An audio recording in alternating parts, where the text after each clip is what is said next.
It is so hot today. I've been waiting all day for everything to happen. I was waiting for my part to come in to get my water heater fixed, and now I found out that it's going to be tomorrow before they do that. But that's okay.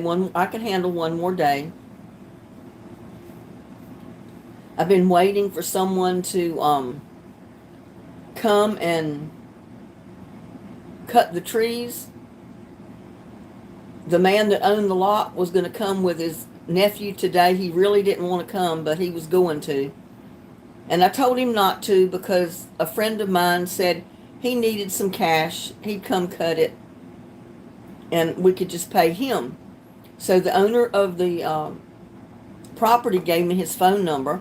I had him call my friend. Evidently his friend agreed, my friend agreed to cut the trees and all this. But now I'm waiting on everybody. They didn't show up this morning to cut the trees, the owner and the uncle, the nephew, because we told them they didn't have to drive over here from Cleburne, that my friend would cut the trees. And now I don't know about my friend. I think he's kind of put his tail between his legs and run, so to speak. I don't know. But I messaged him earlier and asked, are you going to cut the trees or are you not? Already told the guys not to come this morning. So now I'm waiting on you. I have no one else. I don't want to have to write a letter to this guy and tell him that my friend backed out. Now I don't have anybody to cut the tree.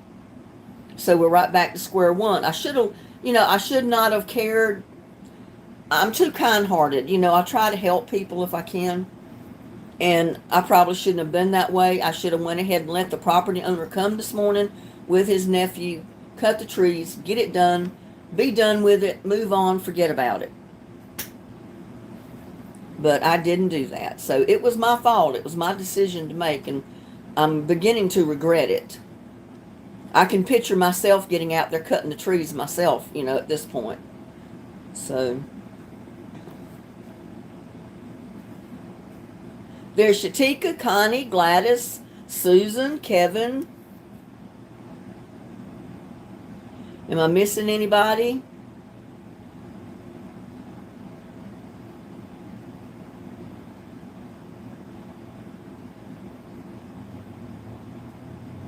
I'm hoping my friend Cindy, or Cinderella is her name on TikTok.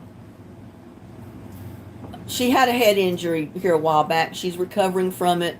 She lost part of her memory, so she's having to learn to redo things, all over again. Not everything, but a lot of things, and technology is one of them. She tried to get in our live the last time on Thursday, but I think she must have got in the wrong live, maybe the replay or something, because she kept leaving comments in the comment section telling me to acknowledge her. She didn't know if she was in the right place or not.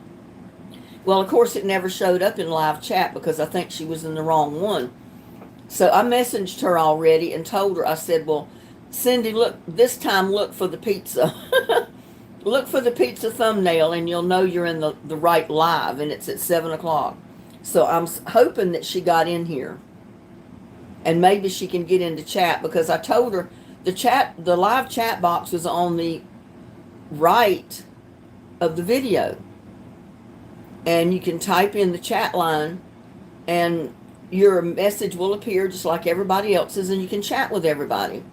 I said it might tell you to log in, and that means log into Google, to be able to do that. So we'll see if she's able to figure it out and get on here tonight. Connie says, Susan, I stayed home, can't walk today, very painful, feels like toothache in your bones, wild cramps in my back, my thighs, not much sleep other than that. Sorry to hear that, Connie, because I've been 4 nights in a row. Last night was the 4th night with no sleep. Absolutely not 1 minute of sleep. What time I have slept, and it's really not sleeping, was on the couch over here a little while ago. I put my feet up, laid my head back, and I just closed my eyes and rested, and I tried to doze off, but I couldn't. So we'll see what happens tonight. I can't handle many more nights of no sleep, y'all. My body needs sleep. And I needed a break anyway from the heat, so I didn't get anything done today outside. There's Esther. Hello, Esther. That you don't waste food and make... Well, thank you so much, Esther. And Brenda Lamson is here. You have no business to be cutting those trees. Yeah, but I'm going to have to trim them up or something to get them away from my pots over there, to where at least I can mow around it. Right now, you can't go under the tree because the branches are on the ground. And it's a dead tree. I mean, it's not going to take a whole lot to cut it up. It's just getting out there doing it. And it's not very big. But there's two of them. One of them's all the way down. The other one is like halfway down like that. So, you know, it's a matter of time before it goes over.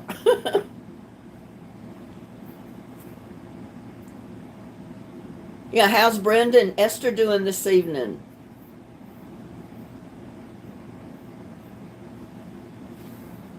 Yeah, that was a wrong decision on my part. The guy finally found someone, which was his nephew, to come with him.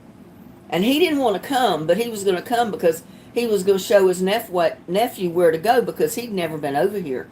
He didn't know where to go to find the lot. And James was going to come with him. Well, he's 87 years old, and he's not in the best of health. His wife has been in and out of the hospital, and I think she's in rehab right now. She had some lung issues. And, you know, he's spending a lot of time running back and forth for her, worried about her, you know, of course. And coming over here dealing with the tree is the last thing he wanted to do, and I don't blame him. I mean, he's a real nice man. But no, I should have just let him come on over, since he already had it planned, and let his nephew cut those trees this morning, and then it would have been done with. But no, I've thought about this friend. I said, well, he needs money. He's got to drive back to Missouri or wherever he drove in from to pick up a pickup that he inherited from his uncle. So I said, we've been looking for somebody to cut the trees so James didn't have to come back over here. So I told James, I said, well, my friend said he'd cut them. I gave him his number. He called him, and evidently he agreed with James that he'd cut the trees. And now you can't get him over here. I mean, I know it's not a matter of life and death, but I would like to get the trees taken care of so I don't have to deal with them anymore. And I really didn't want to get out there and cut them myself, but I've cut trees before. You know, like I said, it's not very big. That one is down already. And there's Cindy Sandu. Hello. But it's just that I've been hassling with it. And hopefully I'm going to get my water heater fixed tomorrow. They got the parts. I think they were supposed to come in today. And I text messaged them, and they asked them when they thought they could get it fixed, and they said tomorrow. So hopefully we'll get all that taken care of tomorrow. And then I'll just have to deal with the trees, you know. But you know, I was talking about bad decisions that people make. And then here I go making a bad decision on my own, you know. It's like... And usually I don't do that. In most cases, if James had found somebody to come cut those trees, I'd have said, come on, get them cut. More power to you. There's no way I would have said, no, don't come, that somebody else will do it so you don't have to drive over here. So, you're never too old to learn, you know. And who knows, this person... He may show up and he may cut the trees. I mean, it's not a big deal. They're not that big. They're both rotten. They're totally old. They're not living. And I don't think it'd take much to, you know, get them cut up, piled up, or put in the fire pit to burn them. So we'll see what happens. But I'm left because he's an older gentleman. He doesn't like to get a whole bunch of calls, which he gets on his cell phone. I mean, you know, Medicare calls all the time. Insurance companies call all the time. Salespeople call all the time. Telemarketers call all the time. So I think what he does is he keeps his phone turned off until he gets ready to make a call himself, and then he turns it back on. Because every time I've tried to call him, there's no answer. He's not set up his voicemail, so you can't leave a message. I've sent him text messages, but evidently he doesn't get them even though they are sent, and it doesn't show any problem with sending them. So evidently he's receiving them to his phone. He's just not reading them, or he doesn't know how to get into his messages or something. I don't know. So he's a hard person to get hold of. I said, well, I'm going to have to do like I did in the beginning. I wrote him a letter, and he called me. I said, I'm going to have to write him another letter, and maybe he'll call me back. Because he did call and leave a message on my answering voicemail saying that he did not have my mailing address, so he must have thrown the envelope away that I sent him that original letter, letting him know about the trees. Evidently, he didn't keep the address. So he said, I don't have the address to send the money to, because he was going to send me the money. I was going to deposit that check in my account, get the cash, and then pay the friend to cut the trees. So I've got to get my mailing address to him, and it looks like the only way I'm going to be able to do that is to write him a letter and put my mailing address in there. It is crazy, y'all. If it's not one hassle, it's another, you know.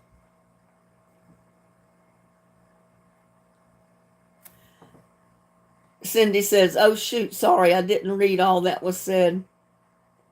Smoke signals, Reverend Dream said. Sore from... Hey, Reverend Dream, how you doing this evening? There's April. Aloha, April.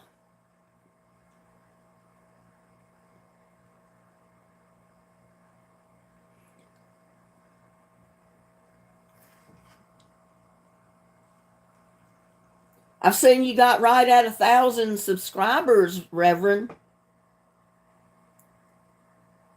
I checked your website out again today, and I saw you had just a little under 1,000. You may have hit 1,000 already by now.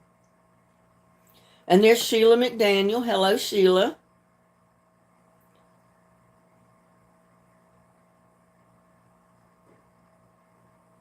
Oh, yeah, he just hit 1,000. Well, good for you, Reverend Dream. I figured you might have hit 1,000 by tonight.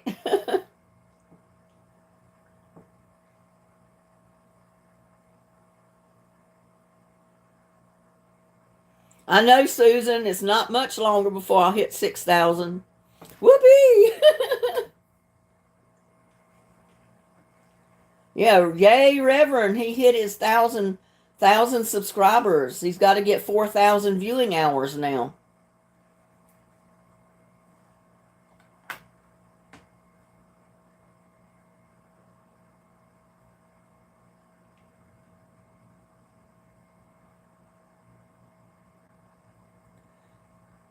Thank you, April. Susan said, what was it? Something about, is it all right to call you that? Call you my name? I don't understand.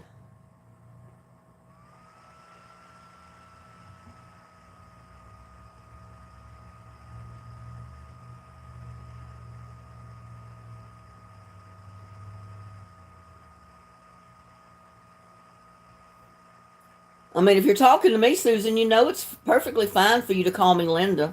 I mean, that is my name. I don't go by alias. Oh, you called him Reverend. I figured it was either Reverend Dream or me, one you were talking to. I wasn't sure.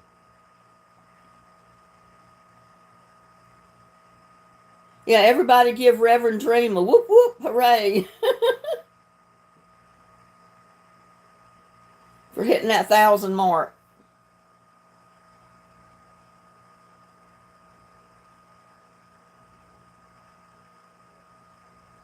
Yeah, it's kind of hard to do, Connie. If you can't walk, it's hard to work, isn't it? I mean, there's not many things you can do if you can't get up and walk around. I mean,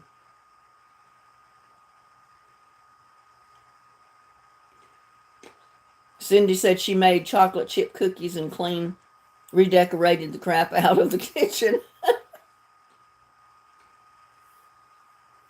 Well, I didn't do any cooking videos today. I planned on it, but I didn't. So after they get my water heater fixed tomorrow, I'll probably do some type of a cooking video. I don't know yet. Or I might make a run to Burger King. I don't know. And take you with me. Because tomorrow is Friday, you know. I don't want to go on Saturday and Sunday. The places are too busy. But they might not be too awfully busy tomorrow on Friday. Susan said, I went there tonight. I keep thinking about a blizzard. But I know that's Dairy Queen, not Burger King. Had a BOGO for chicken sandwiches to share with Jess. Oh, okay. That sounds real good. I might have to go there tomorrow and eat lunch or early dinner or something like that. I don't know. We'll see. And I know Kai, I didn't get his message till this morning. I've been so busy, I've not even checked my messages. And Kai sent me a message saying he was bored. He had 2 hours of time on his hands. Would I please go live so he could talk to someone? And I didn't get the message till this morning.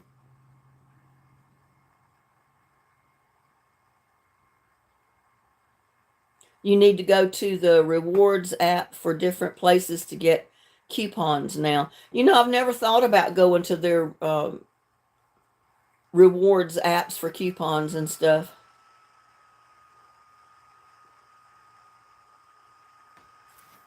Yeah, but I felt sorry. I felt bad because he sent me that message yesterday wanting me to go live. And I said, now he may not even get a chance to come in this live tonight. I don't know what he's doing. I don't know what his schedule is. But I wished I'd have seen it yesterday. I might have tried to go live.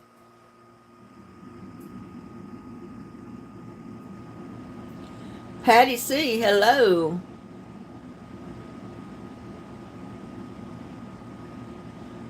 Hours Ed bury me.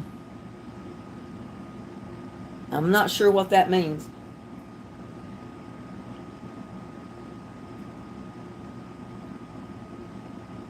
No, my natural hair color is darker than this. This is camouflage gray here. I mean, I've got a lot of gray, so I cover it up with color. So this is just a little bit lighter than my natural color. My natural color is kind of a medium to dark brown.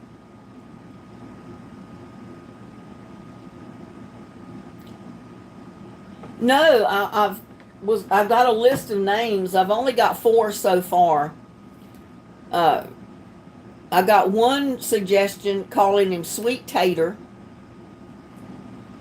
Another one, Sunny Boy. The other one is Lucky because he's lucky I'm feeding him. And then Ray. They're kind of neat names, but I kind of like Lucky so far. I haven't decided yet. I'm going to wait and see how many more I can get.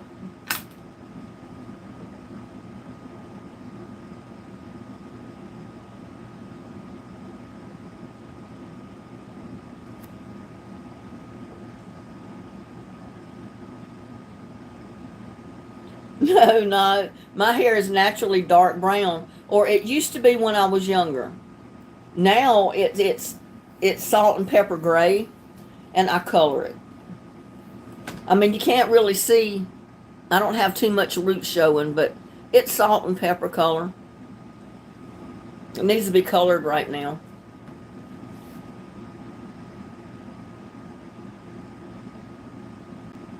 I had one of the girls that I grew up with. Well, she's not a girl, she's a woman, but one of the people that back home where I grew up, when she saw me home on vacation one year, she asked me, she says, Linda, why in the world don't you let your hair go gray, natural color, and grow old gracefully? And I just looked at her and I made the statement. I said, well, I said, I'm growing old as gracefully as I know how. And there's Craft Jazz Shabby Shack. Shabby Shack Jude, hello from New Zealand. How are you doing this evening? I bet it's not evening your time. There's no telling what time it is in New Zealand right now. I know April is 4 or 5 hours behind us. I have no idea what time it is in New Zealand right now. It's tomorrow there already. So we jumped into another day having New Zealand in our chat tonight. It's already past midnight there because it's tomorrow. It's the 7th in New Zealand already. It's 12:20 lunchtime on Friday. Oh wow, 12:20 lunchtime on Friday in New Zealand right now. That's a big time difference, isn't it?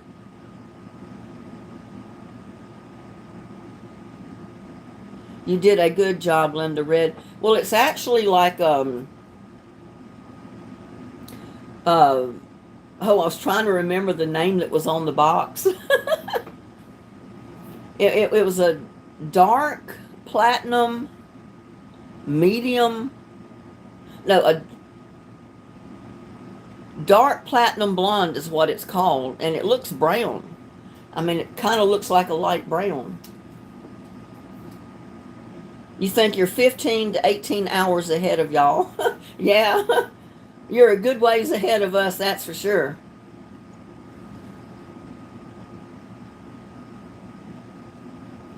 Yeah, I mean, my body's going every day. I mean, that tells me something, you know. I know I'm growing older, but I don't have to have snow white hair if I don't want to.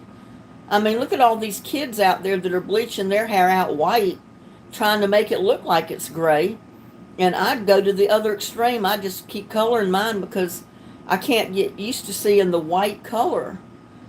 You know, I've seen brown all my life, or blonde. Yeah, I did go blonde after I moved to Texas for a while. But my dad got on me. He says, when are you ever going to change your hair back to its normal brown color? He didn't like it blonde because he said it had a red tint to it. He hated red hair. So for him, I let it go back brown. And then I started keeping it dyed. Of course, he's gone now. I mean, Italy is exactly 24 hours ahead of Hawaii time. I have a friend there. Oh, wow. So they're a day ahead, too. Well, thank you, Crafty Jazz, or Yaz.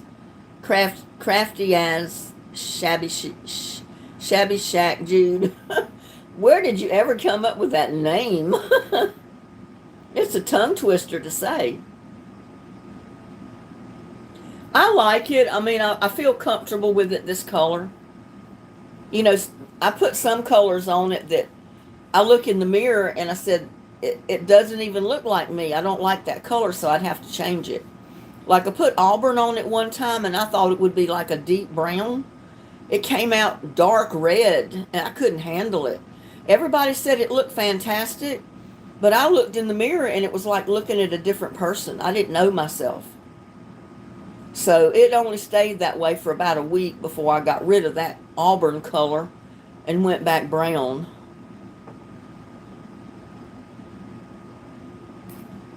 I always shorten to either the first word or the last one. LOL. Yeah, I say crafty as, or craft as, Yaz. Craft jazz. It's a tongue twister for sure. Call him Shabby Shack. Or her, I don't know what. Shabby Shack Jude.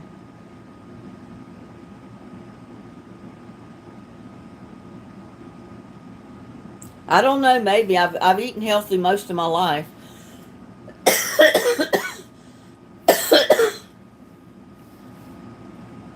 I think I've eaten more, so to speak, junk food since I've been doing YouTube videos than I ever have. More candies and sweet stuff. Usually I don't eat a lot of that stuff.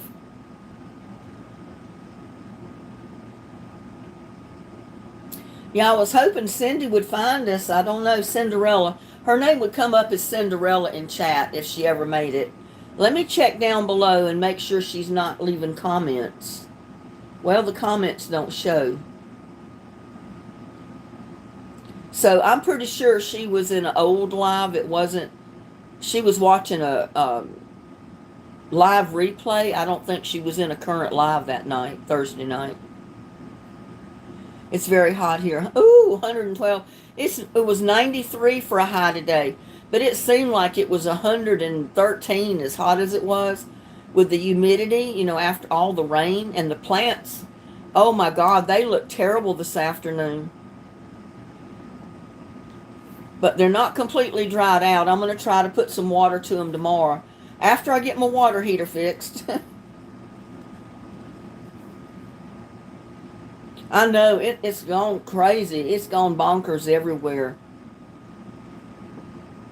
Susan went swimming yesterday. Well, whoopee-doo. I can't tell you when the last time was.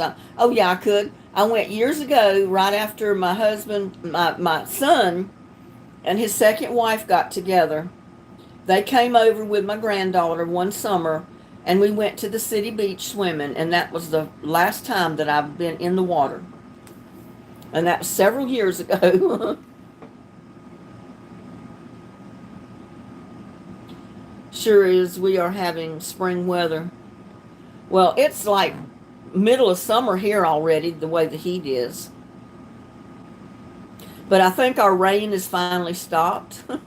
And I think we're going to go into our drought season now, which is going to be terrible. The plants are not going to like it after getting all this rain. It's a shock when you go through weeks of rain. I mean, heavy rain, cooler temperatures, and then all of a sudden it quits raining and the temperatures heat up. It's a shock to your garden. And it takes them a while to get kind of used to the heat. So I still may lose some of my plants, just from the heat change. I don't know yet.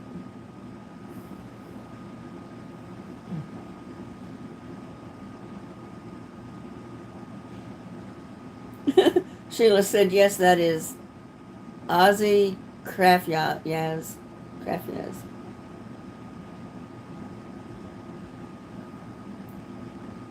It's 80 degrees in Hawaii where April is. Oh, wow.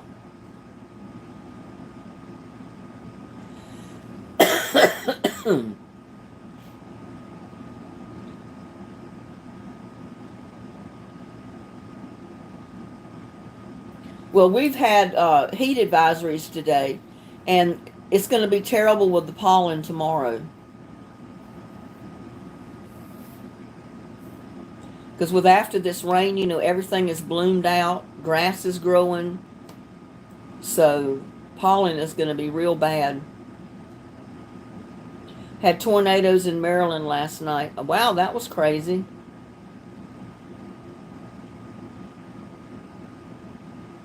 And 2 in Michigan, upper part.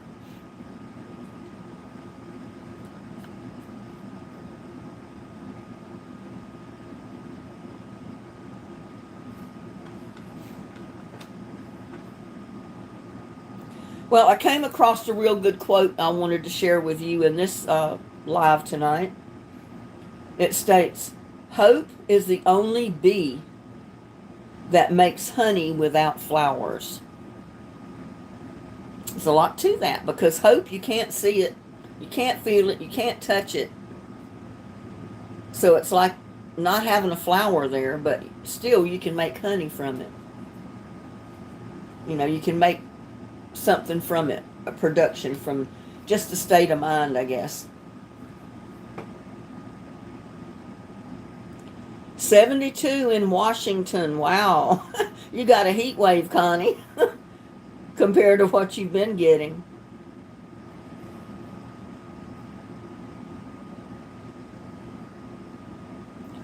Have Uncle BB, hello.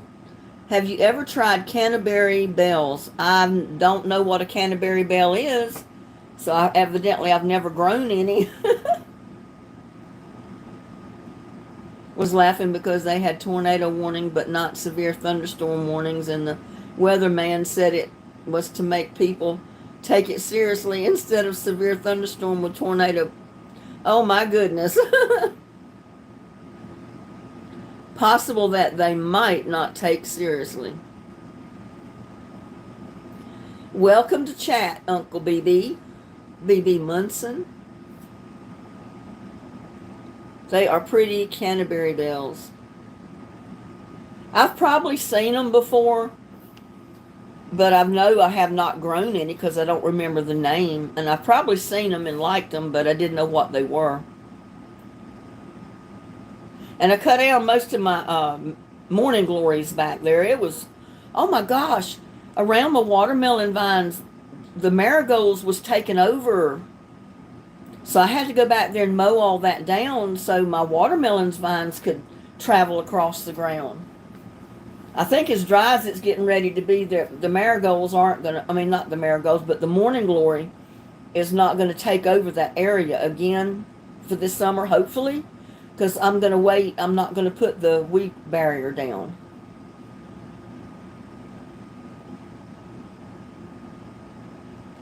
Patsy says, where are you coming live from? I'm in Tennessee. I am in north central Texas. That's where I'm live from right now. That's Patsy Rutledge. Good evening, Patsy. Makes you think of Patsy Cline. Tornadoes scare me. I was helping Linda track them. Yeah, I had them all around me. You know what I told Connie? I said, God knows where I live. I just put my faith in him. He knows where I live. He knows where my house is. And somehow he keeps the tornadoes at a safe distance from me. I mean, I've had tree limbs pulled out of trees around my yard. I've had a lot of damage down the street from me from tornadoes, but thank God it has not touched my house yet.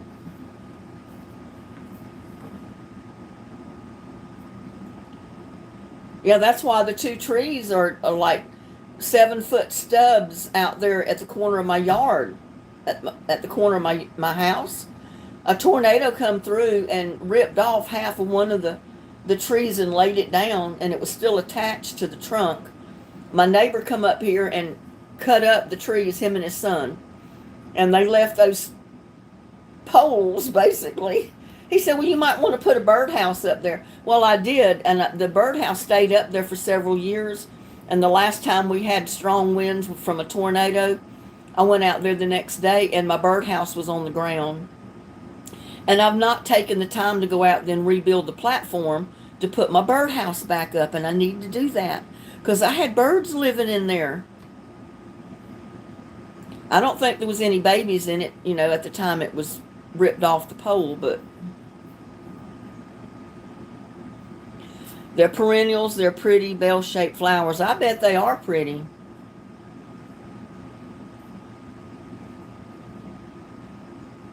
But I have got morning glory that is going crazy here at my place.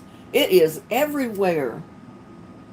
And I remember planting morning glory seeds. I think it was morning glory many years ago, and I never saw any. And then all of a sudden this year, it's everywhere. It's going up the sunflowers. It's going up the okra. It's going everywhere. Susan said her potatoes are going nuts. Well, I've got slips about that tall off of one potato already. And I need to break it off and just put it in a glass of water just so it'll start rooting so I can plant it. Because that's the route I'm taking with them. I've got, I think, 3 different types of sweet potatoes. I've got a dark red sweet potato. And then I've got the lighter red potatoes that Susan sent. And then I've got another potato, and I don't remember what it is. I don't know where I'm going to plant them, though. They're going to vine out. They need plenty of room to grow, and I don't have any pots set up for them, so I don't I'm not sure yet where I'm going to plant them. But I still got time because they got to put out roots before I transplant them. I thought about just cutting them in half and planting them in the dirt. And you can do that. But some say that when you do that, it might cut down on the amount of potatoes you get from a plant. If you root the slip first and then plant it, they say you're supposed to get more potatoes. I don't know. There may not be any truth to it at all.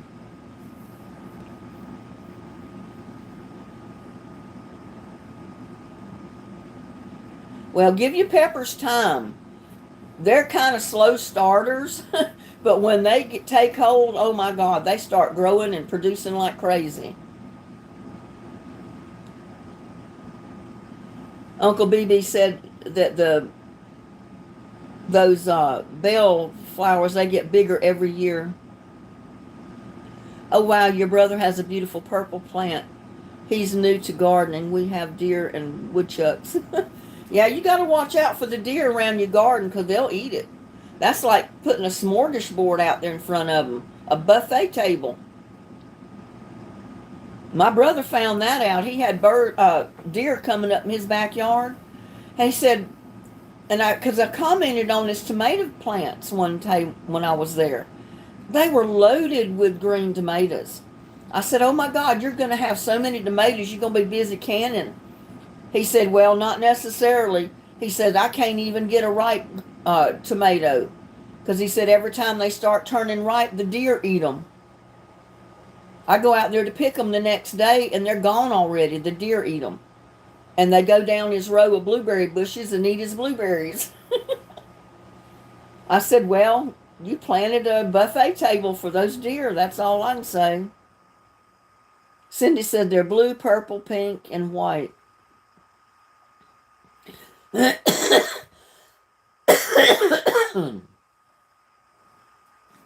Well, I planted some red clematis, and I've planted just about every color but the red before.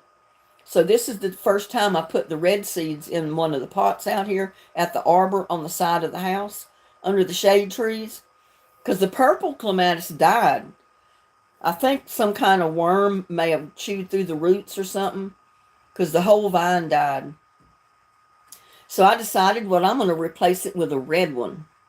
See what the red looks like, because I've never had the red clematis here before. So I think that'll be pretty. And there's Catherine Bella Rose. She says, I love heirloom tomatoes. Well, I've got heirlooms. I've got just about every kind of tomato you could think of. I've got beefsteak. I've got hillbillies. I've got Ace 55s. The slicing tomato that I just had bought the tomato, and I put a slice in the pot, and it produced a bunch of plants. So I transplanted them. I just call them slicing tomatoes because I don't know the actual name of that particular tomato. And then I've got Ponderosa pink tomatoes. I've got Cherokee purple tomatoes, and I can't wait to see those things because I've never grown a purple tomato before. And it reminds me, I've got to start transplanting a couple of them. They're not doing very good in that pot where they're at, where they came up from seed. I don't think they like it in there, but they're still alive. I lost about half of them in that heavy rain. But I think a couple of them are big enough that I might be able to transplant them, and they'll make it. I'm hoping.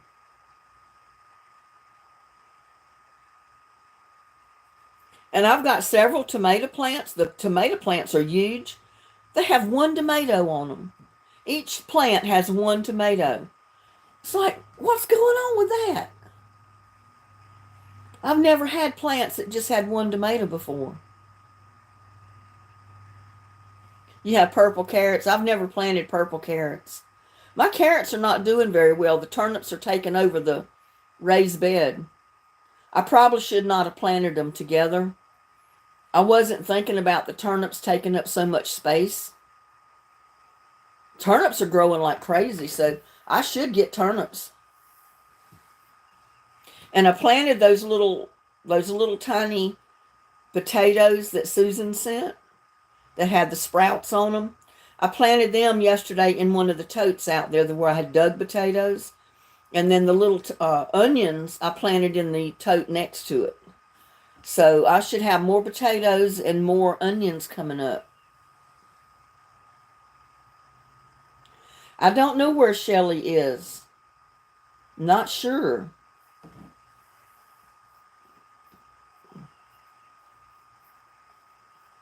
But I've been transplanting a lot of the peppers, the bell pepper, and they're all different colors. You know, I planted the seed that I cut out of the peppers, and they've all come up.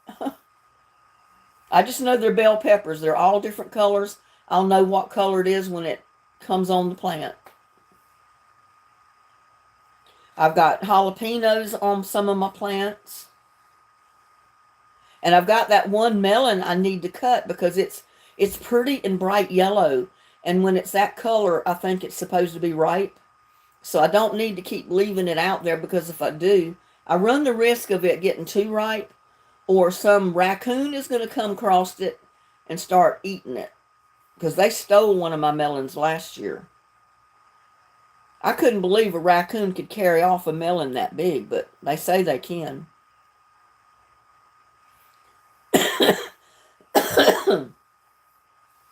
Cindy says, I love the tricolored carrots. I've never really dealt with all those. I've only just dealt with the orange carrots. And I've never really grown a lot of them, so I'm just kind of experimenting with carrots and radishes here, because I've never really grown a bunch of them. I don't know a whole lot about growing those two items. April says, I slept through lunchtime, so I'm going to make something to eat. Well, you go right ahead, April.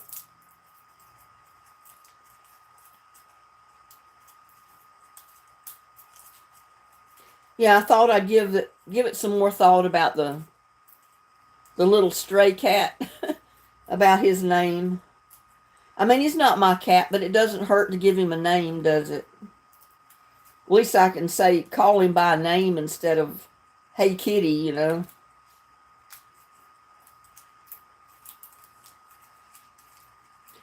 I don't know. I fed both of them, and they laid around and took a nap for a while, and then they both took off, them and little Goldie. I don't know where they went. They're out prowling around somewhere.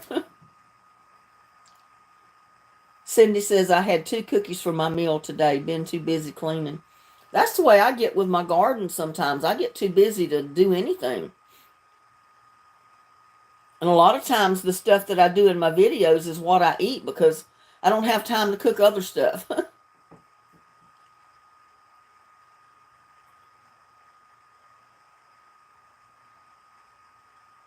I think Vicodin is what I'm allergic to. Oh my God, I don't remember what they gave me that for years ago. No, it was codeine. Codeine. I was sick. The doctor gave me some kind of cough syrup, a prescription. I took some of it and it made me sicker than a dog. I couldn't hold my head up. And I called the pharmacy because it was on the weekend. I couldn't get out of bed. And I told him what it was. I said, look, I'm taking what the doctor gave me, but I can't even raise my head up today. I can't get out of bed.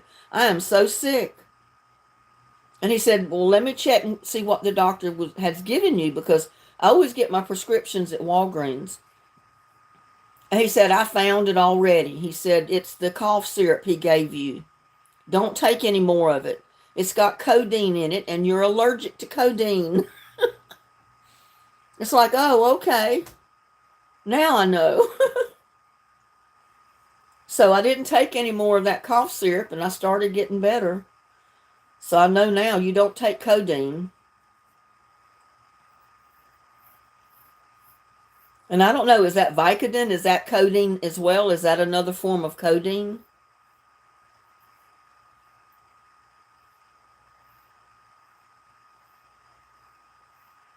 That's the way I was with that codeine. I couldn't get out of bed. My head was plastered to the pillow.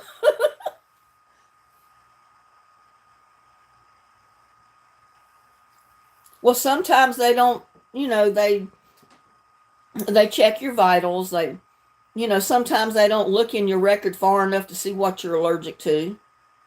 I don't know. Maybe he didn't know that I was allergic to codeine, but I put it in every one of the records that, sometimes they have you fill out records like every year to update stuff, and they ask you what you're allergic to. I always put x-ray dye, codeine, and anything I know that I'm allergic to, I list in there. But sometimes they don't check all that. But he gave me cough syrup with codeine, and it made me so sick. I think I would have ended up calling 911 and ended up in the hospital if I hadn't called the pharmacy. Me too, April. I can take a half a pill, and it'll do to me what a whole pill does to most people.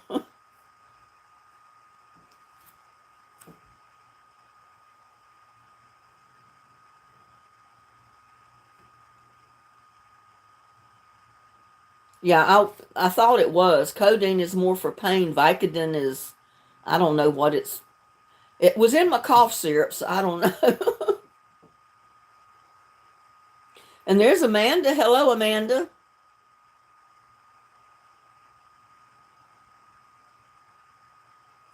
Says, but codeine is one of the ones many report allergic reaction to. I'm new, April, just joined the channel. Well, welcome, Amanda. We're so happy to have you. I wish I could see Cinderella in here. She may have got too busy. She may not have been able to make it. Or she may have not found the right live to get into. I don't know. I tried to explain to her through text messages, good as I could, how to find the live that was going to be on tonight.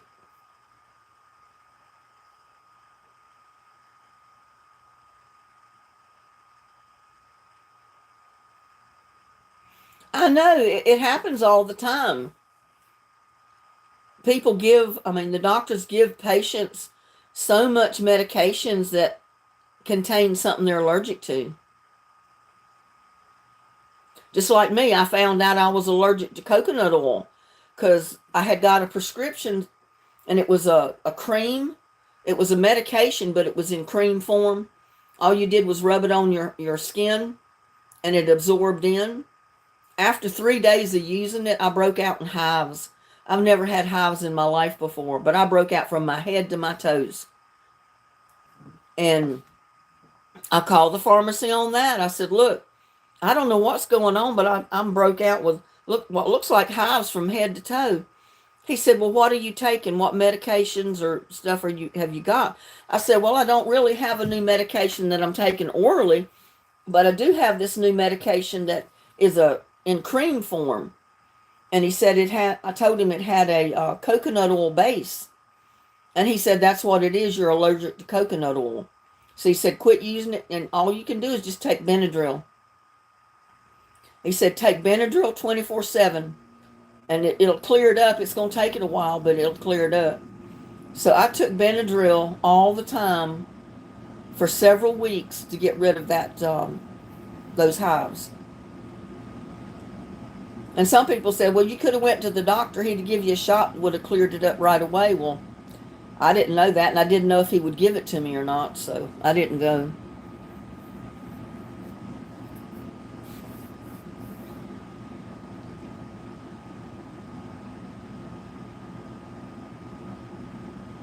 My husband had to take everything like that. We had a pharmacy in our house.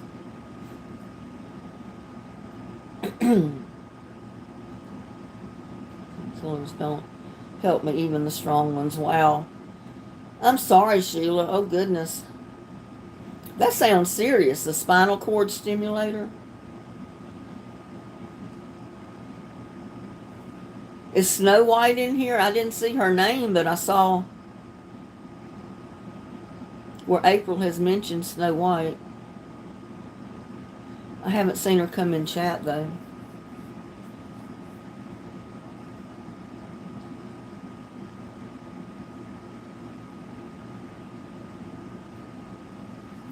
I don't know. We're missing Cynthia Weaver.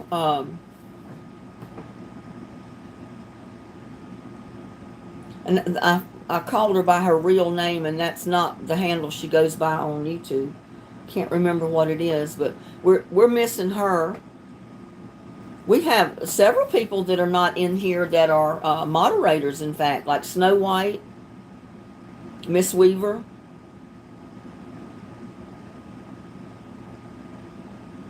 Most medicines make me sick, probably from my allergies. I don't know if I can handle extreme amounts of pain. Well, that coating was making me nauseated too. And I said, man, I wasn't this sick before I started taking my medicine. Medicine's supposed to make you better, not worse.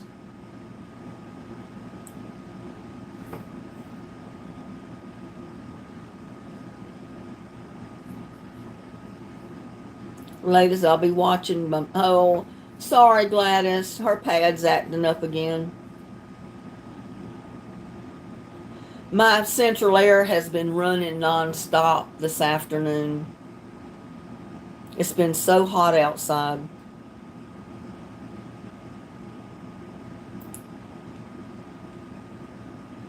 Oh, we got KK in here, huh?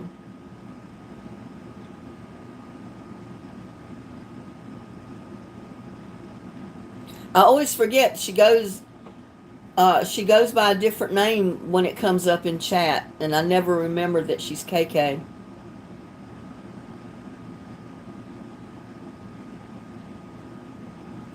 Did anyone watch any of the D-Day festivals? I thought they were very moving. No, I didn't.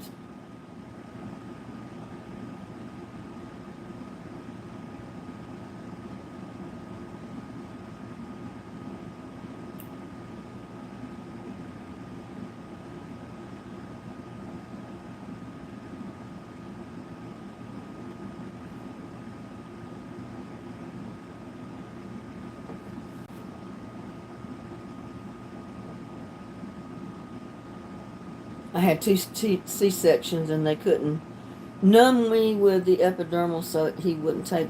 They gave me 2 full doses, and I could still feel them. Oh, that would be so creepy, Connie.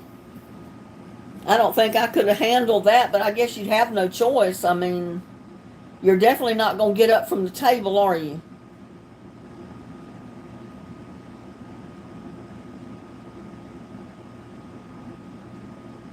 And I forgot to go through StreamYard this time. I'm so used to just going directly through YouTube that I forget to schedule through StreamYard so people can get up on screen with me. Hopefully I'll remember to do that next time.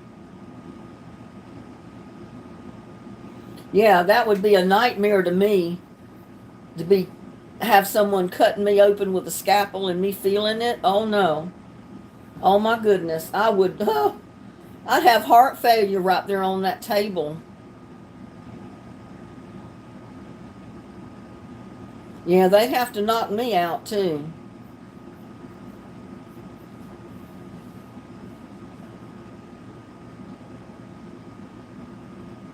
I've never had a C-section, so I've had two kids, a boy and a girl, but I've never had a C-section with either one. And I think they would have done a C-section when my son was born because he was a big baby for me because I'm small bone, because his collarbone was cracked going through the birth canal. But they said my uterus was tilted, so they were afraid to cut into my stomach because they didn't know what they were cutting through. So they wouldn't do a C-section. But everything ended up okay. He healed up fine. I just had to be careful with him when I changed him and moved him around.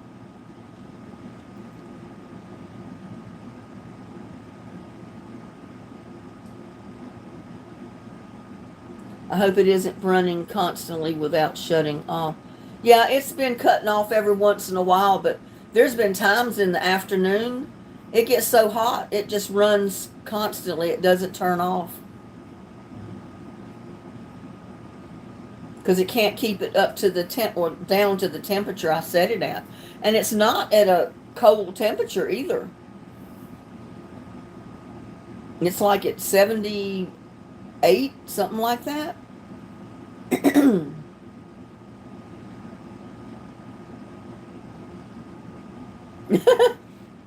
Crafty Jazz says, I love kids, but hate going through the childbirth. Yeah, childbirth is not fun, but look how quick you forget about it. Oh my God, it seems endless when you're going through it. And you feel like you're being tore apart. I told everybody I felt like I had two 18-wheelers on each side of me and they were playing tug of war with my hips, is what it felt like. But after it was over and, you forget about that. The pain just goes away. You forget about it. It's like no big deal.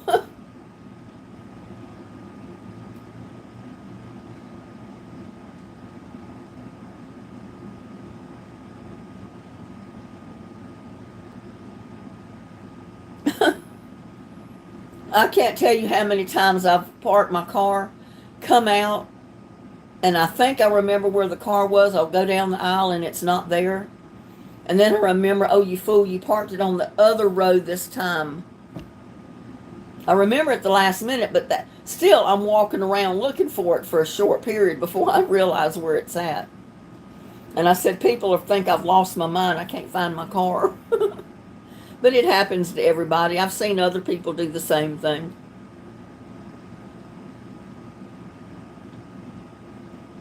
Yeah, otherwise we wouldn't have any kids. That's for sure.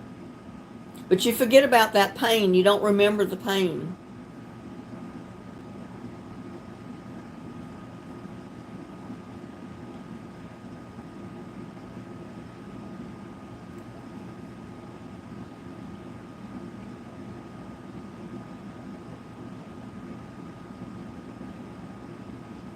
Well, that was so sweet of those two girls to help that lady find her car.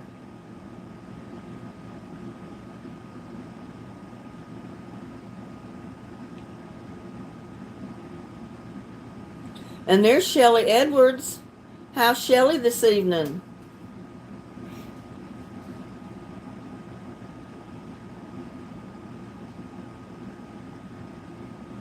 Well, I try to do that too, or I try to park in the row that I walk down the center, like if I'm going into Walmart. I try to park right on the road that leads to the door so I can come out the door, go straight down the road, and there's my car, But sometimes you can't find the spot, so you have to park on either side. And that's when I forget where my car is because I'm so used to going down the center row and knowing my car is on either side. And then it takes me a minute to remember, well, no, there was no parking spot available, so I had to park it on the other side this time. And you feel like an idiot after you've been walking around the parking lot looking for your car for a little bit. Oh, Shelley said, I just came in from working in my yard, hot and tired.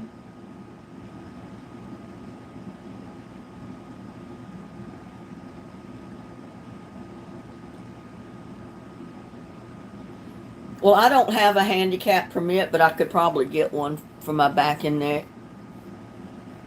It seems like, though, every time I even park close to a handicap spot, somebody hits my car.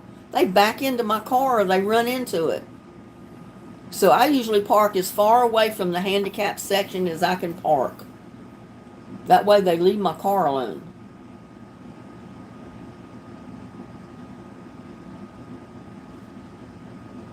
Yeah, Shelley, sit down, take you a drink of something and just cool off and relax a minute.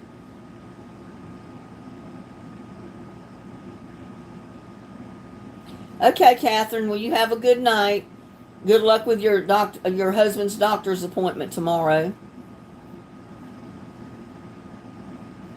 I'm doing fine. I've been taking it kind of easy today. I haven't been in the yard working any today.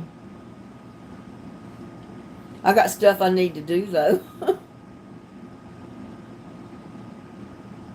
Yeah, I do that too, or I try to, but sometimes I forget to look.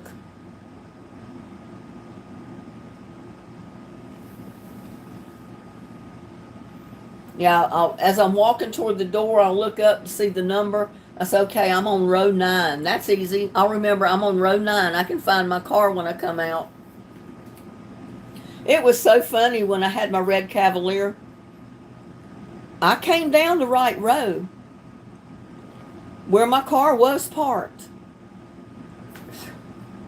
Ooh, I got a spider. I had a spider lower right in front of me. That's freaky. Did y'all see him? I don't know where he went. I swatted him away. But yeah, when I had my red Cavalier, I came out, was looking for my car, and I knew what row it was on. Walked straight to this red Cavalier. Tried the key in the door, and it wouldn't work. And I said, I know this is my car. And then I got looking at it, and I said, well, my car is cleaner than this one. I took the key out and tried the door. The door opened. And I looked in, and I said, this car is trashed out. This is not my car. Because I always try to keep my car clean, you know. I closed the door and turned around, and I said, oh, my God, this is somebody else's car. Where's mine? My car was 2 cars down on the same road. That was so funny. Yeah, that spider wanted to get into the live, but didn't want any part of him being on my face. And I hear a little buddy scratching at the door. He's wanting his dinner. Oh.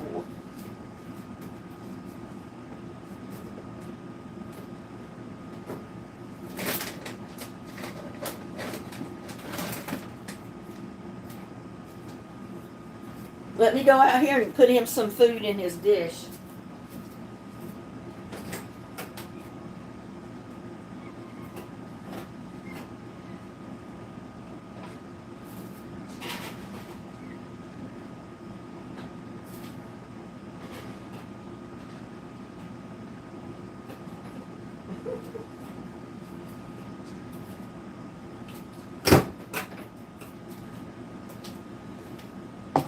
Yeah, and I think the name Lucky is going to stick with the new cat because I almost called him Lucky when I went out there. I almost told him he was lucky that he was being fed because I put a little bit of dry food in his bowl and little buddies, and they're out there eating together right now. I just have to remember to go back out there and check in a little while because I can't leave them out there too long. The ants will cover the bowl. Putting stuff on your antenna so you can find your car. Then I'd probably forget what I put on it. No, I wouldn't do that.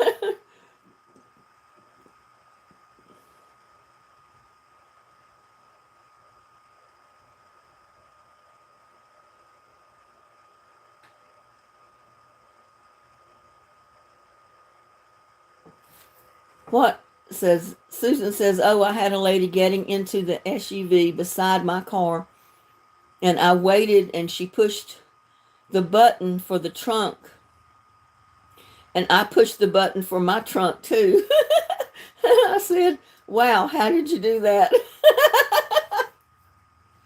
You made her think that she opened your trunk, Susan? That was a joke. Yeah, I kind of like Lucky's. Gladys is the one that came up with the name Lucky. Because she said in her comment, she said, because he's lucky you feed him.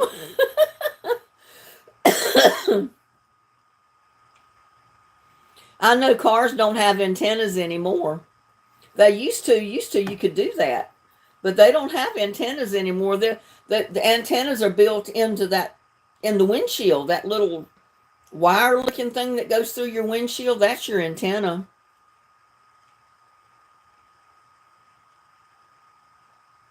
I'll have to put a smiley face on it or something. Well, I could always put my Linda's Lady in the Garden sticker on my bumper. It would stick on there. It's a magnetic sticker. That's why it stays on the freezer. I could put it on the bumper of the car. That way, if I saw my bumper, I'd know it was my car. It's got my name on it. How could you not know it was your car?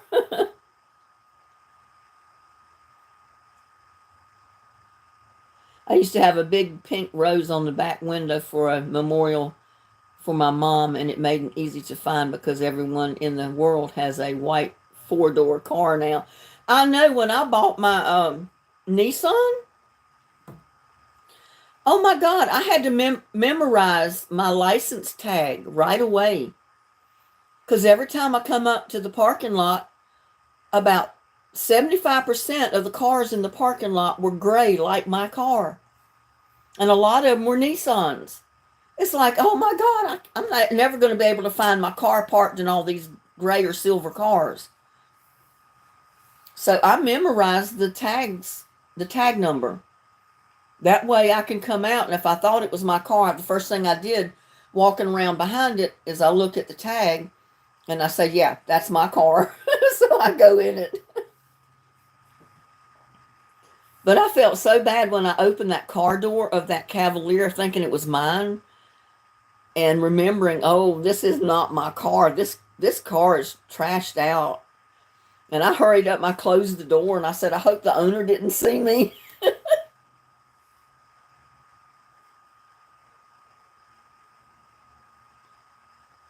You ready for a big giggle? Not many have a car like mine. What kind of car do you have, Shelley?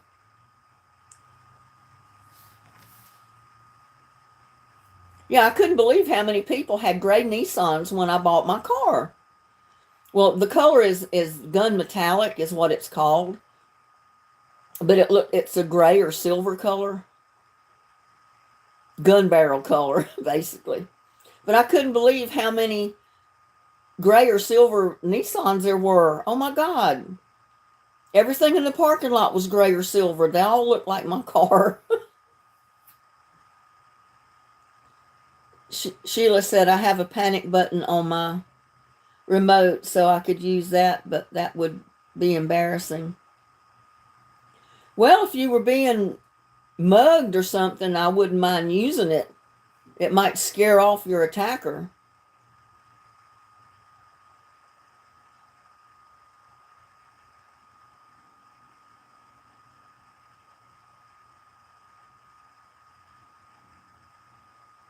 But I was talking.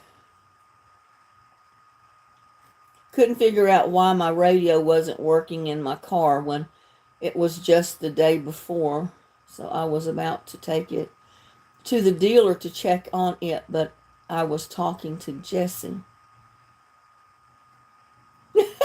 My friend has eyelashes on her lights. When she clicks the car key thingy, it flashes the light so she can see where. That's cute. I've seen the cars with the eyelashes on the lights. I thought that was so cute.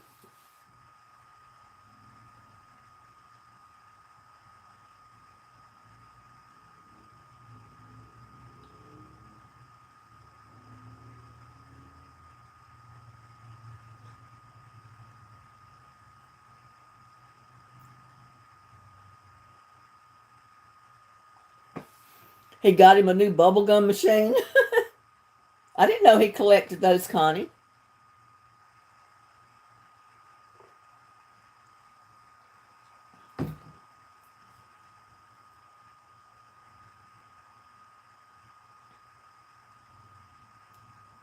I felt so stupid.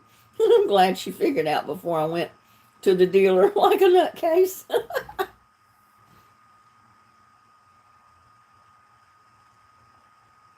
Well, my car, if your air pressure's low in a tire, it'll come on and say, air pressure low, check tire or something like that. Well, I drove over to my son's one day and another light came on and it had the message, check tires or check tire maintenance or something like that. It didn't have anything to do with the air pressure. And it scared me because I thought something was seriously wrong because I'd never had that come on before. And I had my son look at it and he said, well, I think it's telling you you just need to rotate your tires. So it was not a big deal, but it scared me because it'd never come on before, and I didn't know why that message came on there. I thought something was seriously wrong with it.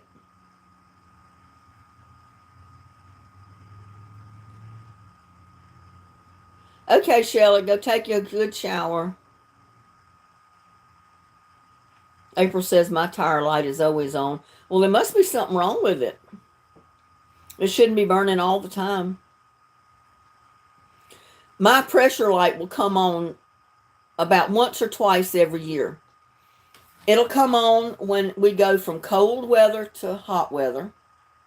And then at the end of the summer, when it goes from hot weather to cold, that first night that it gets down really low, I get in the car to drive it the next day and my tire pressure light is on. And it takes very little to put in a tire to correct it, but it does it every single year, every fall and every spring.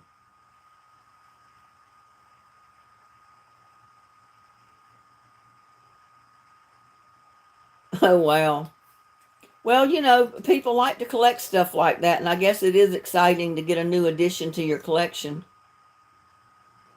I have an uncle, he's passed away now, but he collects stamps and he collects coins, and he had a big coin and stamp collection, and he was always excited over new stamps or new coins that he come across. I know he'd set us down sometimes when we'd go visit my grandmother to show us his coin collection or his stamp collection, and he'd tell us how much they were worth.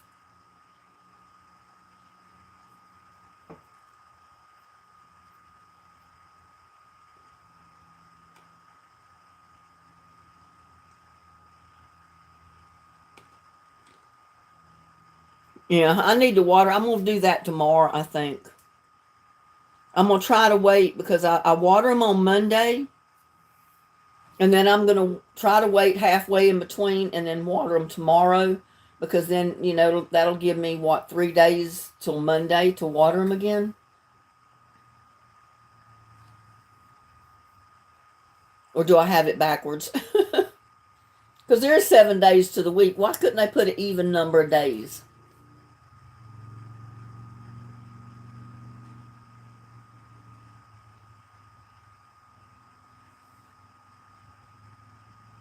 Well, I watered Monday evening, but I'm sure they need watering again because it's been so hot. We've not got any more rain, and it's been really hot the last couple of days. But I'm sure the plants, the soil is still damp. I don't think they've dried out yet.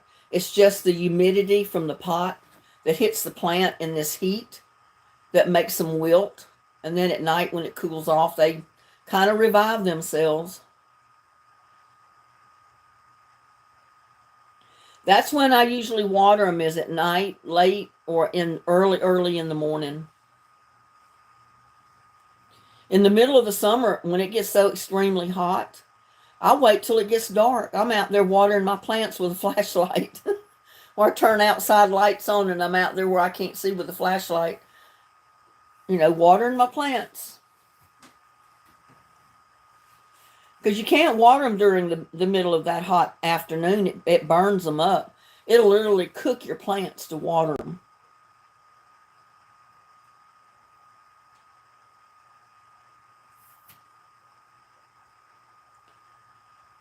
Go for about 500 because I had one of my subscribers put in a comment that she loved my Tupperware bowls, my old Tupperware bowls that I still got. I used to have a big collection of Tupperware because I would have the Tupperware parties, and they'd give you, the host of the party, free Tupperware. And I always had a ton of Tupperware, and I still got some of my bowls left. And she saw the green one, and then I still got the lid for it. She says, "Oh my God, I love your older Tupperware."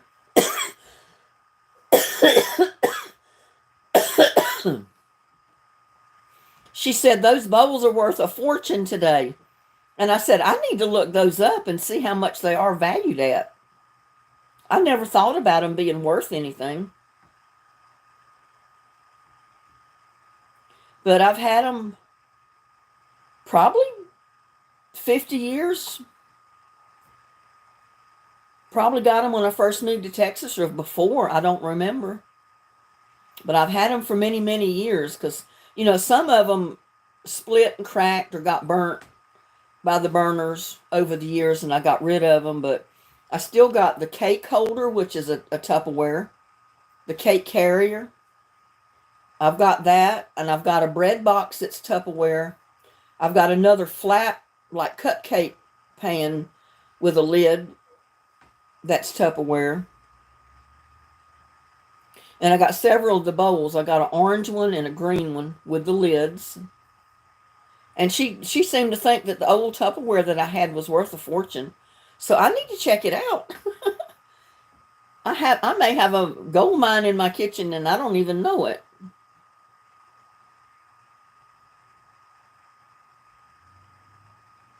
Yeah, I need to compare prices with them, but I've never thought to look them up. And I've got old Pyrex. Well, I don't have the milk glass one with the flowers that they claim are worth a lot of money. I've got some of the clear ones that I've had for many, many, many years. So I don't know if they would be worth anything or not, but I know the milk glass ones are with the clear lids, and they usually have like a flower on the front. Yeah, I have the lids to all of mine that I still have. You buy old Tupperware on eBay. I'll have to go check out eBay and just see what they got on there and see if they got anything like I've got left and see what they value them at.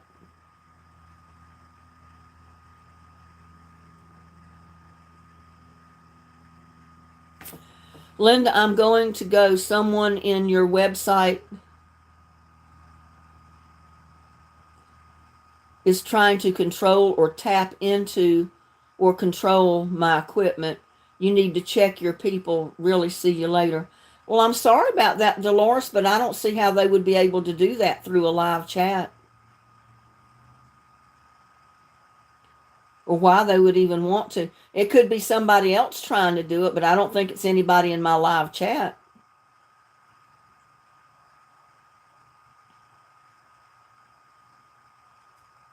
Do we have anybody in my live chat that's trying to fool with somebody else's equipment here? Yeah, it's crazy.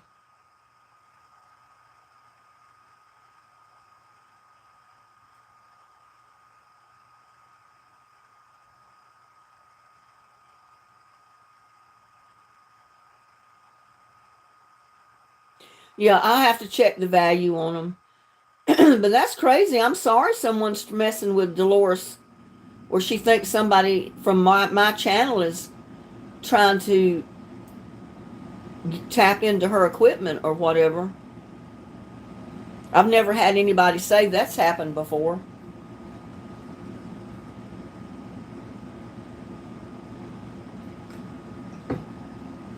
And there's Joanne. Hello, Joanne. I didn't see your name earlier.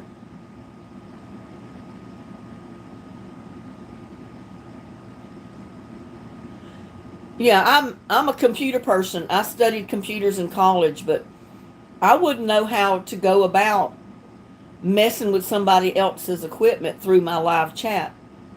I know if they've got a web page or a channel, you can click on their name and you can go, it'll take you straight to their channel, and you can check out their channel and then come back into live chat, because I've done it. But I haven't seen any way that you could mess with anybody's equipment doing that. Yeah, it could be hackers that don't have anything to do with my channel.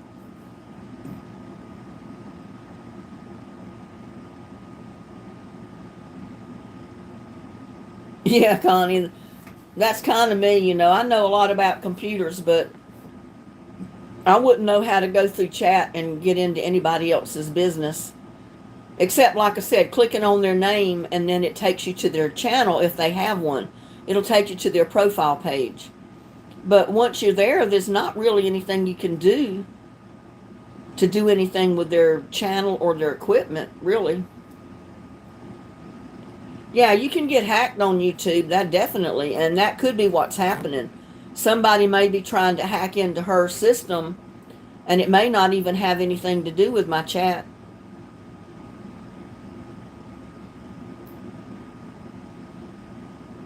Well, mine is definitely from the 80s, the 90s, or before, because they're pretty old. And I've got the Tupperware pitcher, too, that I used to fix tea or orange juice in, because I always bought the frozen orange juice, and I'd dump it in that Tupperware pitcher that I had. It's orange, I think. I've got it up in my cabinet. I still have one of those. I don't have any idea what it would be worth. Yeah, or it could be from a website that she's visited, Dolores has went to, that where they're trying to like hack into her system. But I don't think it would be anybody that's in my live chat.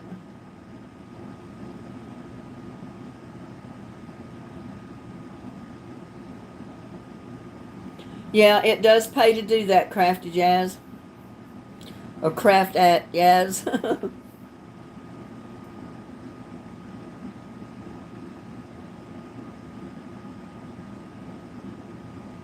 No, it's not me. I wouldn't do that. I mean, there's no way I'd be trying to mess with somebody's equipment through my channel. Yep, it could be an invisible viewer. There's no telling. There's so many people out there that try to hack into your system. It's unreal. And they can be from anywhere. You know, they're not necessarily even from the United States. They could be from China, Iran, India. Who knows? And there's Amanda. Hello, Amanda. You were born in 88, but you remember all the stuff your mom had. Yeah. I used to have crystal parties too, and I ended up with a lot of free crystal pieces for hosting the parties because you always got free crystal for doing that. Plus, I would order some once in a while. I got a set of crystal glasses, a pitcher, iced tea pitcher, vases. I got what I call a Texas wine glass. It's a great big glass that looks like a wine glass. It's about this big around at the top. It tapers down to a stem. And I've got a candle in it with decorative stuff around the candle. I use it for a candle holder. But I have used it to serve desserts and stuff in before. Avon was like that, yeah. Yeah, the crystal may be too, because I've had that for at least 40 or more, over 40 years. I've had that crystal. Because I started having the crystal parties when I first moved to Texas in 1978.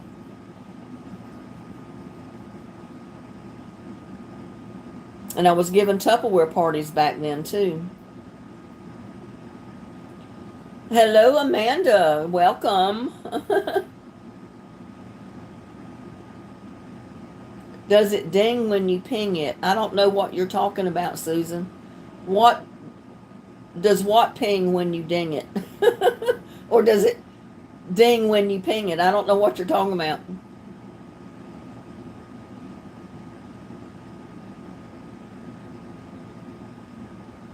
I got hacked by Amazon 3 weeks ago. I think it was someone that...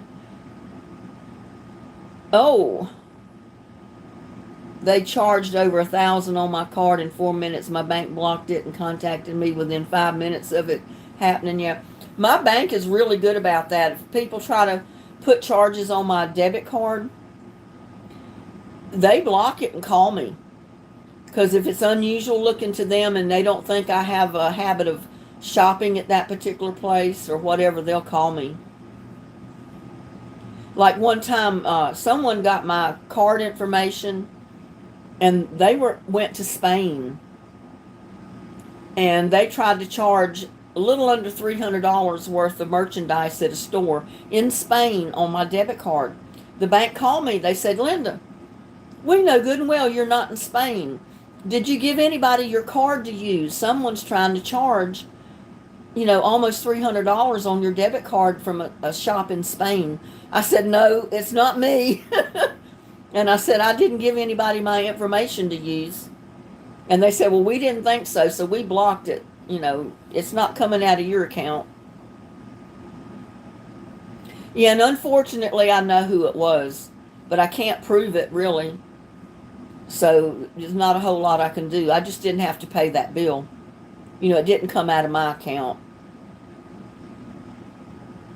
It was a mission trip. A bunch of people from our church went to Spain on a mission trip, and it was one of those persons that got my information. And they tried to go shopping on my card, y'all. Can you believe that? So don't think just because if you go to church that all the people are nice and sweet and innocent in church, because they're not. Some people that go to church are the worst out there. And I'm not saying any more about that. I don't want to get on a soap opera box and start ranting on that stuff. Because there's good and bad everywhere. It don't matter where you're at. There's always people like that. Doesn't matter. Yeah, watch out for holy rollers. Amen to that, Uncle BB.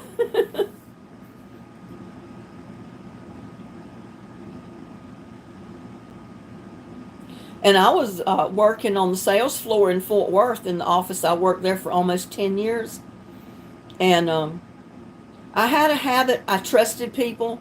I'd leave my purse under my desk if I had to get up and go across the room to go to the restroom, which I shouldn't do that. I should have taken it with me. While I was gone, somebody stole my card out of my purse. I know who it was this time, too. I'm pretty sure I know. And I know some of the women around that were still at their desk when I got up and went to the restroom saw it, but nobody said anything about it. And they tried to charge $250 in groceries at the grocery store 2 blocks away from the office. They got off work early that day. They didn't come back to work after lunch because they went shopping on my card. They charged it. They got the groceries, but guess what? It didn't come off of my account.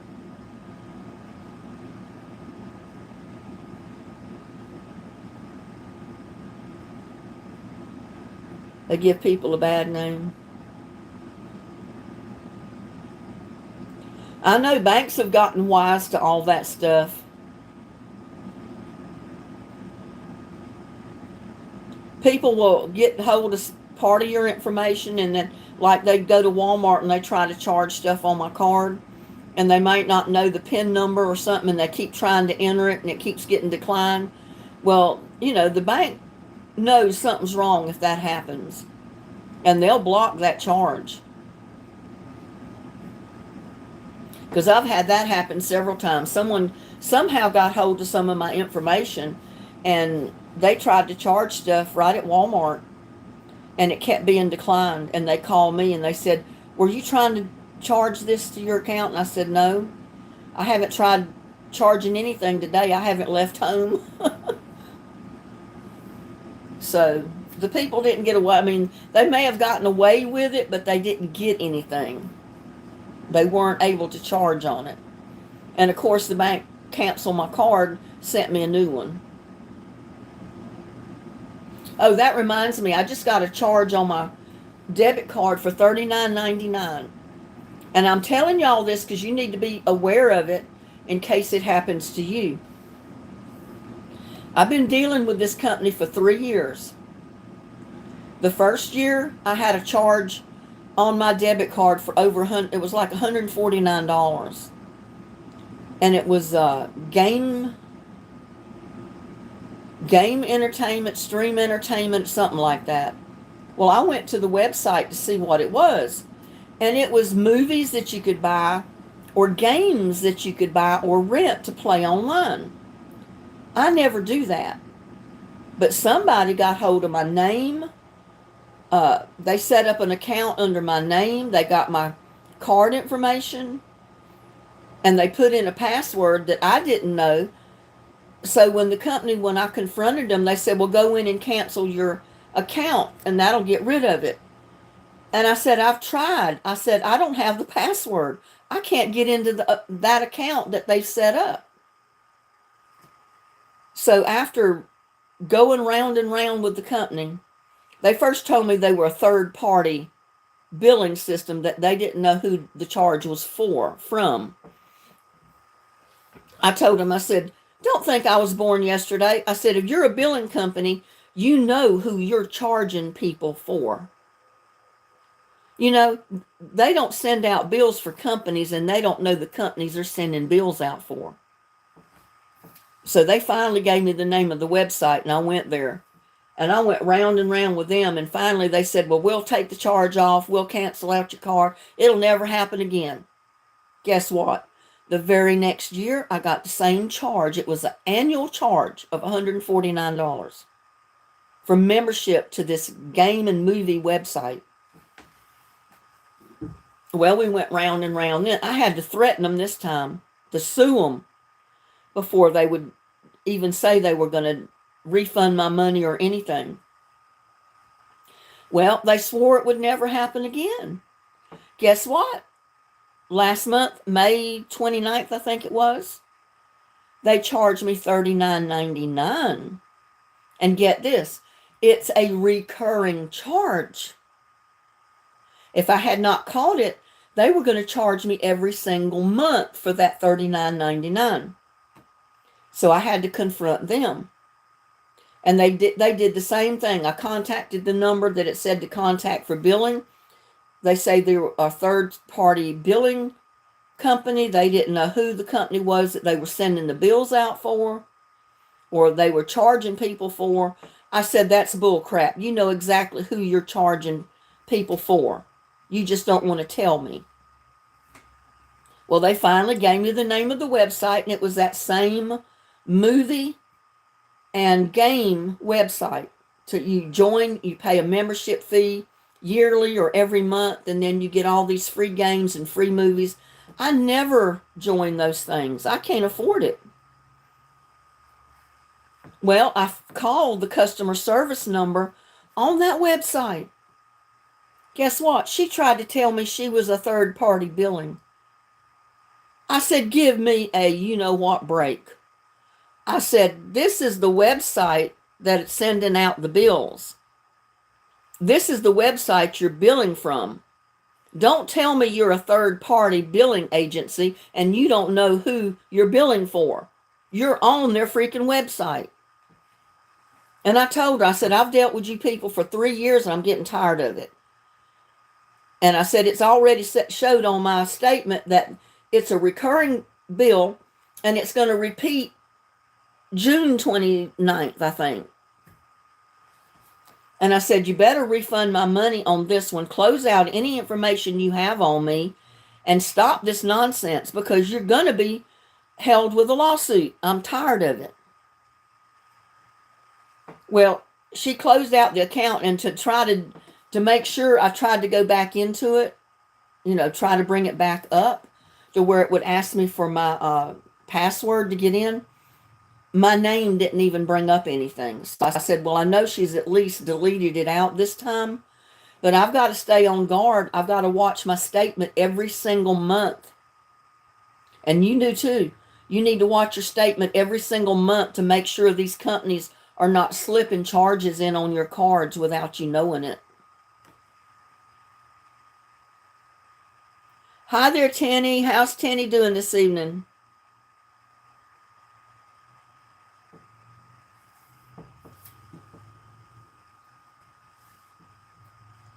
Well, to top it all off, they tried to charge it on an old card that was deleted out already, canceled out, because it had the last 4 numbers up there. It showed the original charge going to that number, and then it circled around and then went on my current card. So you tell me how they're doing that. How are they going to the old cancel card information and then somehow from there getting to the new card that was issued to be able to charge on the new card? I mean, it blows my mind. It's Chinese, people from Chinese or India, Iran, that's all they do is sit around and scam people and charge their cards for stuff. Hi, Craig D. How's Craig doing? Oh, Tenny said, I just woke up from a nap. Arthur's visiting me today. Well, good. Yeah, that's just a word of warning to all of you. Always watch your bank statements, watch your credit card statements every month. Go through every charge that's made for that month that's listed and see what's going on, because I saw that charge, I didn't recognize it, and I said, I haven't bought anything for $39.99. And then I saw recurring. I said, no, no, no, no. I've not joined anything where I'm going to be paying a bill every month. And then I clicked on it, and a box will open and tell you where it's from. Well, this one was even more suspicious because it didn't tell you where the charge was coming from. It didn't have a company name or anything. So I think it did have a phone number, and that was all. And my bank has always told me that if I could, to contact the company that did the charging to see if you can get them to take it off before I call the bank. Because when I call the bank, they're just going to cancel my card and issue me another one. And they'll revert the charge back to whoever charged it. So I said, well, I'm going to go through this route. I'll notify them. Well, it'll be 3 to 10 business days before it appears on your account. Well, I even fussed at them one time, and I said, oh, no. I said, the minute you charge my account that amount of money, it was on my credit card or my debit card. I said, you need to give it back to me just as quick as you took it. I said, you got the means that you can push some buttons, and that money is going to be immediately back in my account. Well, they hem-hawed around a lot, and that one time, yeah, they did put it back that quick. And I should have made them do it this time, but I didn't. And I got off the phone, and then I thought about it. And I said, well, you should have insisted they do it right away. You don't need to wait 10 days to get it back to your account. They hope by then you forget about it. I'm not going to forget.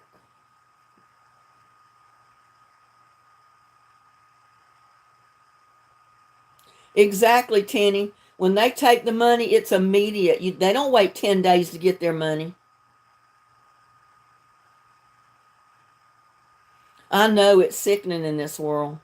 And how's Amy? That's why I said some of these companies in these other countries, people that can't even speak English, that's all they do all day long. They sit in the office on a computer figuring out who they can scam next and how they can take their money. That's what they do for a living.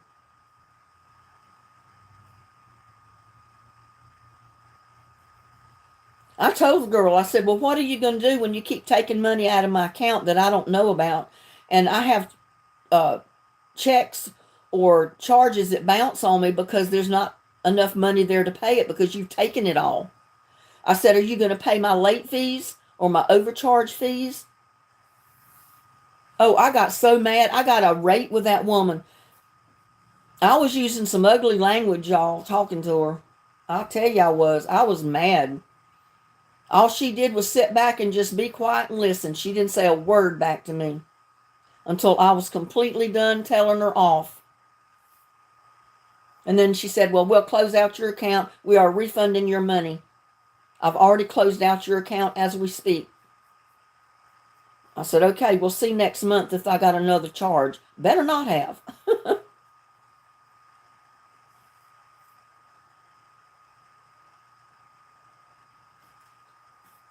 How was your day, Amy?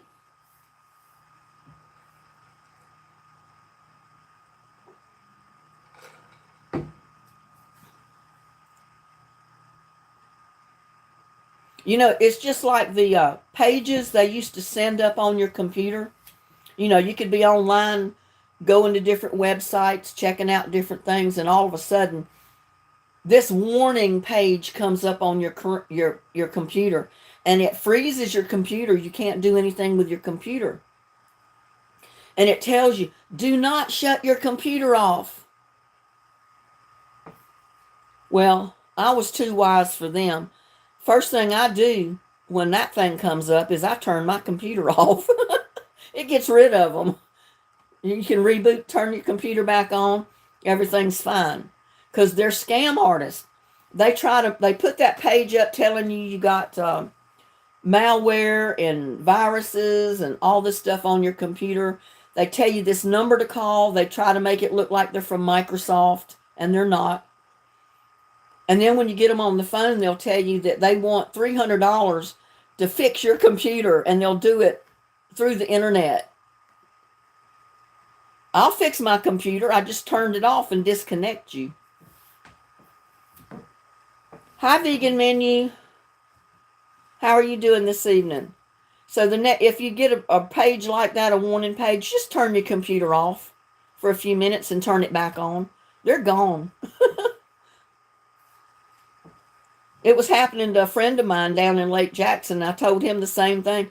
I said, when it happens, I said, just turn your computer off. It'll get rid of them. It'll disconnect them. And then you can go back and use your computer. I said, it's just scam artists. That's all it is. I called Microsoft one time and I told them what they were doing. He said, it's not us. He said, we don't usually do that.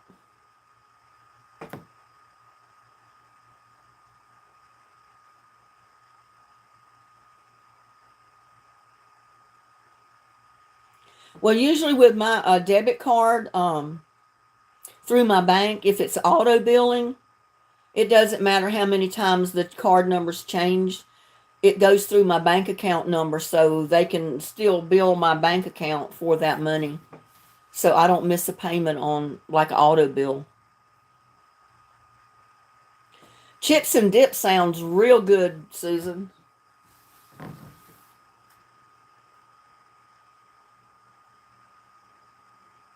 Yes, ma'am, you can unplug the computer. Just kill the power, turn your computer off, leave it off for a few minutes, and then turn it back on. Or if you got a laptop with a battery in it, you don't even have to unplug it. Just take the battery out. Leave the battery out for about 10, 15 seconds. Put your battery back in, reboot your computer, and it's going to be fine. I mean, I did go to college for 5 years to study computer science. I'm not totally dumb.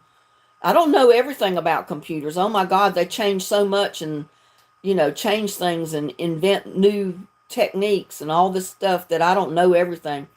But I do know something. And so far, these scam artists haven't been able to put it over on me.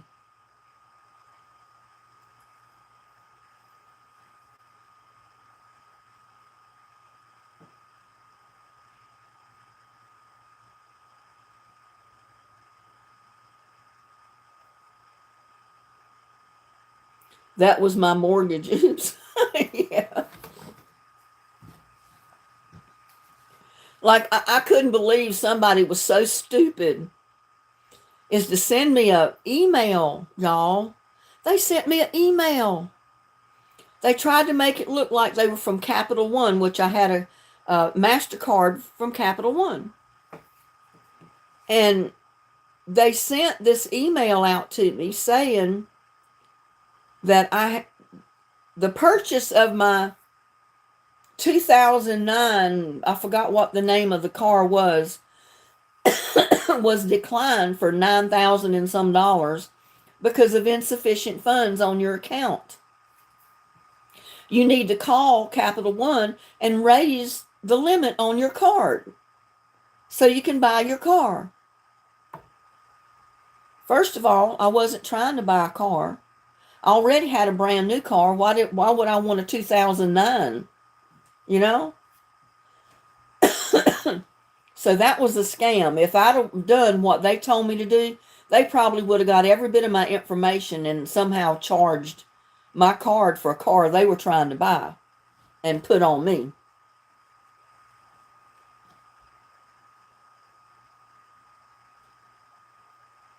Sometimes you can unfreeze a tablet by unplugging it or just turning it off. And if you can't turn it off because it's frozen, if it's got a battery in it, take the battery out. And that'll cause it to reboot and then put the battery back in. Yeah, you should be able to just hit the power button and turn it off and then reboot it. But like I said, if it doesn't work that way, you can, if you know where the battery is, just take the battery out. Take it out, leave it for a few seconds, put it back in, and turn it back on. Oh, if you got enough money in the bank, you probably can. I mean, I don't know that they limit you on your purchases with a credit card. As long as you got a balance high, I mean, a limit, a credit limit high enough. I mean, I've never tried. I don't know if you can buy one on a credit card or not. But they sent me that email trying to get me to raise the limit on my card. And at that particular time, my Capital One only had a $3,000 limit. So there's no way they could charge $9,000 on my card. I mean, I've had cards that had unlimited balance, limits. Thank God they didn't get hold of one of them.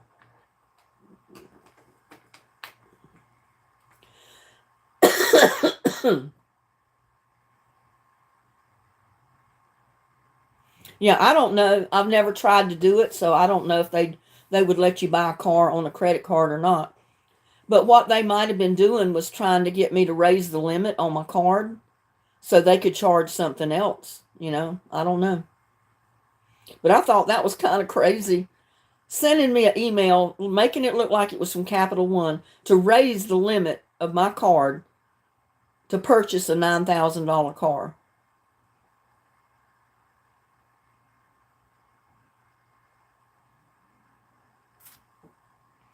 As a matter of fact, you can't pay it. Well, you can pay like debit card to credit card or credit card to debit card. I don't know about the credit card to credit card.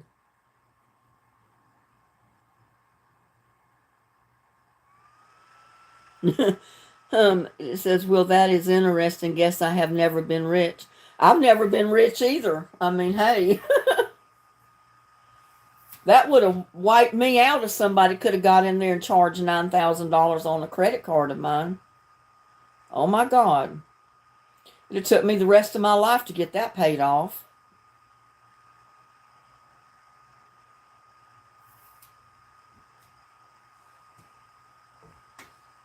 My credit card has been hacked several times. Had to change my card many times. Very annoying. Yeah, I have too, Barbara. My debit card, I've changed it so many times, it's ridiculous. I've changed my credit cards. They canceled them out, issued me new cards with new numbers. And that's something I told that lady when I was telling her off about that $39.99 charge on my card. I said, that first number y'all tried to charge to was a canceled out card. And it was canceled for the same reason. To stop people like you from charging on my card. But somehow you managed to go from that old cancel card right over to the new card and charge it anyway. I said, you tell me how you're doing that. It's illegal. They hope they get people that never check their statements. They don't keep up with the charges on their cards. So they slip them through and you never notice. So they make money off of you every month. They'd have made that $40 on me every single month from now on if I hadn't caught it. And like I said, I will be looking and watching to make sure that $39.99 is put back on my account and that I am not charged next month or the end of this month for it. Because it's already June. It was May 29th when they charged it. So it'll be June 29th when they think they're going to charge again.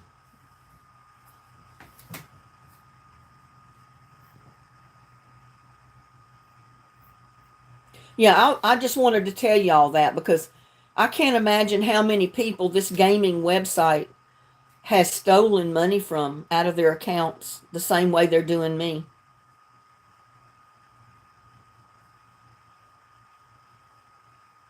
And can you imagine how many older people that don't keep up with their accounts or their charges? How many of those people they're charging every single month and getting away with it?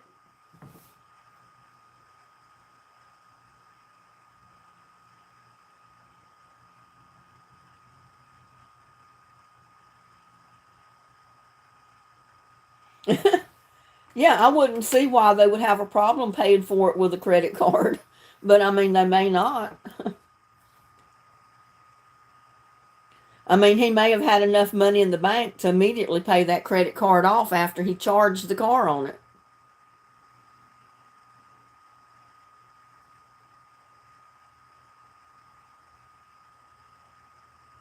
Yeah, a lot of the places where I pay with my cards, I have to do the same thing, Susan. But with a recurring through the bank on the debit card that they know that I pay every month, like electric bill, water bill, sewage, that type of thing, it automatically goes through because it goes through my bank statement card. I mean, my bank number rather than the credit card number. Because, like, I think my electric bill, water bill, and stuff like that, when I had to set up payment through my cards on that, I had to actually put in my bank account number, not the debit card number. So it goes through my bank account, not the debit card, if you know what I'm saying.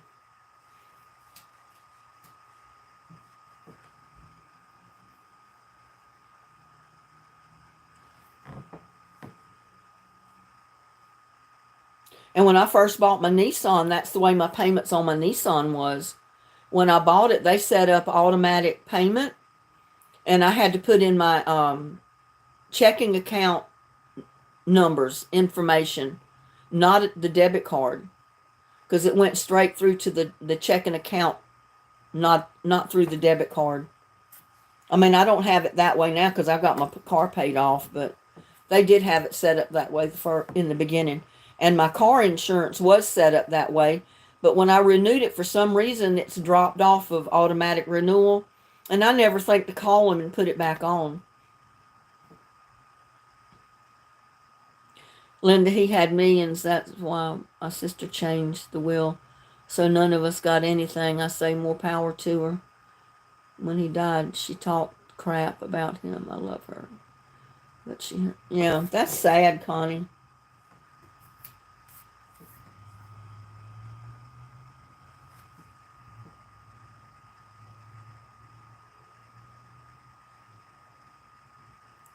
Well, they just do because my debit card is through the checking account.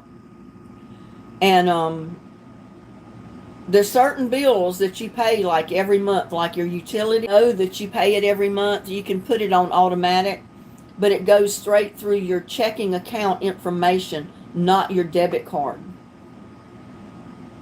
Because you have to enter your account number into the site to set it up for automatic payment. Or sometimes even if it's not automatic payment, you got to go there every month to pay it physically.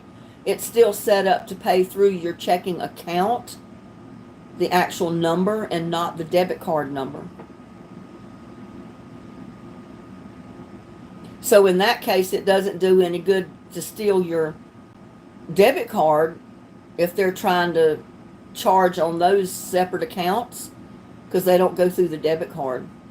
So they will automatically renew each time, each month.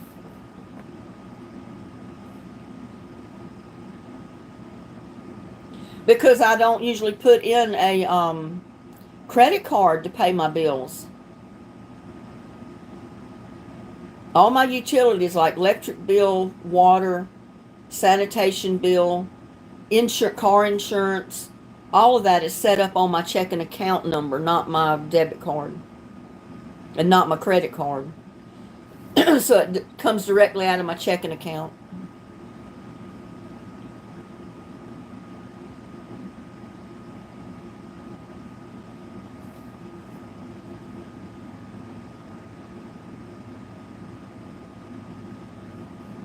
Yeah, it looks like you could have got an attorney to fight that issue, Connie. But sometimes a lot of people don't want to fight family members for inheritance. Sometimes, it's not worth the aggravation, the drama, and everything else it causes in a family to do that.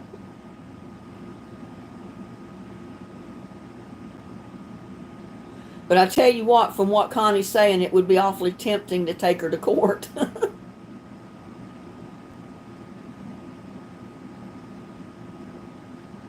Yeah, Joanne, that's exactly right. So it doesn't matter how many times they cancel my debit card or change numbers and have to issue me a new card. It doesn't affect those automatic utility payments. They get paid regardless because they're coming out of the account number information, not the card number.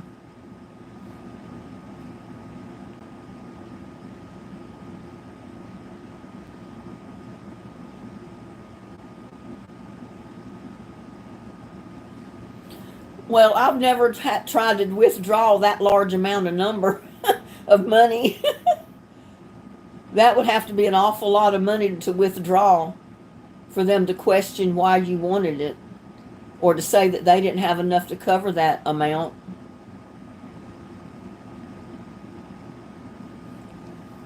My grandma called her and told her that it's on the family only and she took the money before they died. Oh my goodness.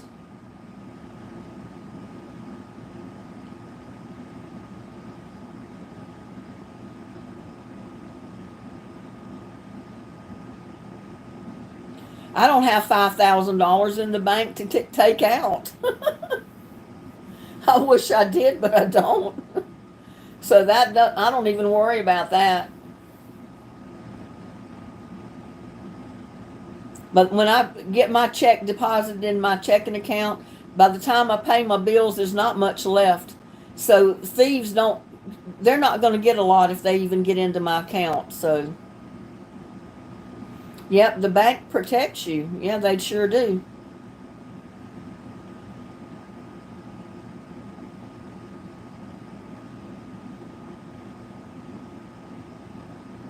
I know it's sad, and it's even sadder to know that family members turn that way. They get greedy, and all they think about is the dollar signs. They don't think about the family or anything. All they see is the dollar signs. They get greedy, and it's so unfortunate and sad when that happens. It breaks families apart, really.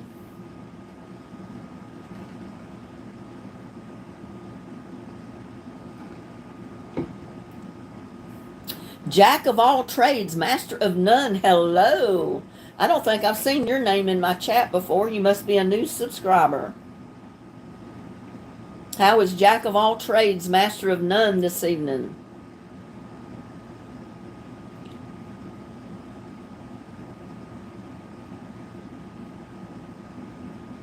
Yeah, that's kind of like me. I do a lot of different things, but I'm not a master of any of them. Hi, never been here before. Nice to see you. Well, it's nice to have you in my chat, Jack. Glad to have you. What part of the country are you from, if you don't mind me asking? I'm from North Central Texas. Ireland. Oh, wow. That's a long ways off. Everybody say hello to Jack of all trades, master of none from Ireland. Wow. I got people from all over the country joining my channel.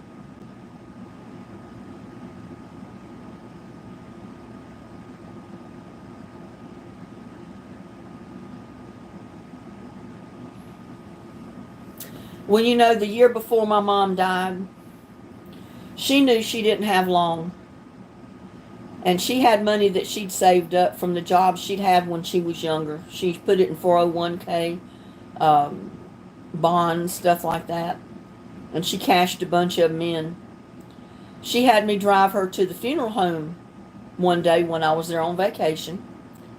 And she told me, she said, Linda, she said, I want you to go with me over to Burgall to the funeral home.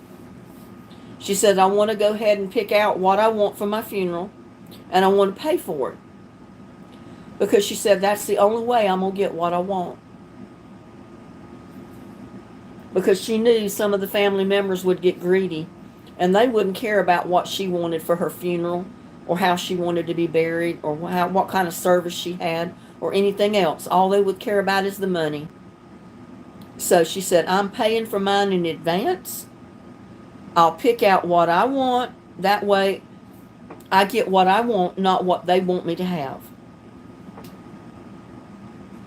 So I went with her that day and we took care of it. And it was a little bit under $10,000, I got to tell you. It was 9,000 something. Wasn't cheap. But I said, Mom, it's your money. Do what you want to with it. You worked for it when you were younger, so you earned it.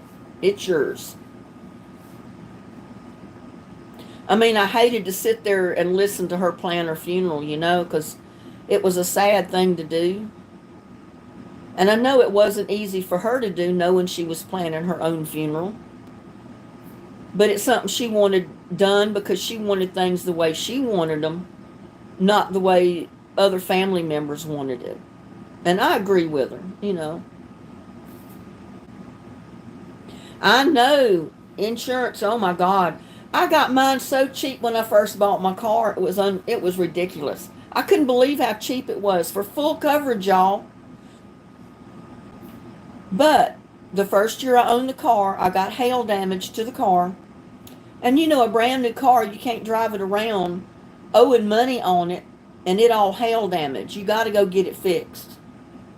I took it in and got it fixed through the insurance. Guess what? My insurance doubled. I called him and I said, what is the deal? Why is my insurance doubled on me like this? It's because you had a no claims discount when you first started with us. And that's why your insurance was so low. Well, when you got hail damage on your car, you filed a claim. That made your no claims discount disappear.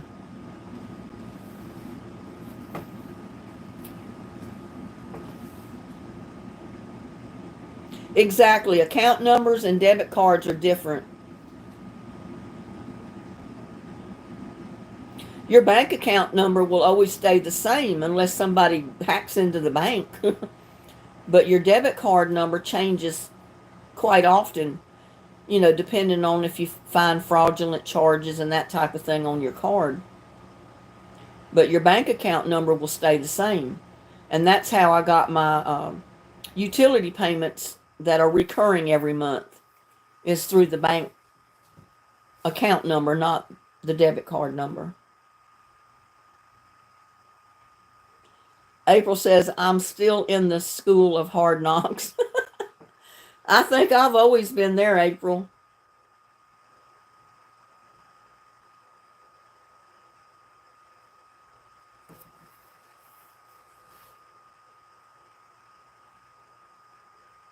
Well, I'm paying about $150 a month for my Medicare supplement plan. But then I can go to any doctor, any hospital, any state will take it. And if I have to go to the emergency room tonight, I don't have to put money up front. They take me, no questions asked. And usually I don't pay a dime of it. It's all paid through Medicare and the supplement plan. When I had surgery on my eyes for cataracts, both surgeries, in the 2 months it took to get it done, I only paid $48.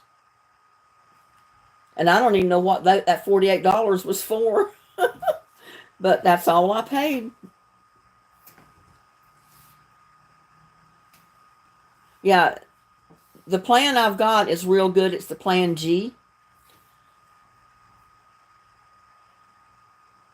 Some people think the plans where you have a low premium and then you don't pay, but you have to pay like $1,000 if you go to the emergency room. Or if you're admitted to the hospital, you got to pay $2,000 up front to get in the door. I can't do that. I don't have $2,000 to pay to get in the door. And they end up charging you more in the long run doing that. And here is that spider. He's ended up on my keyboard. Woo! He's an ugly thing. Where'd he go? I don't want him surprising me anymore.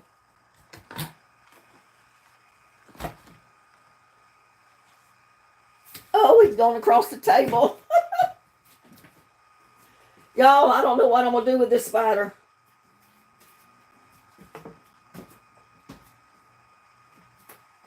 Well, I got him that time.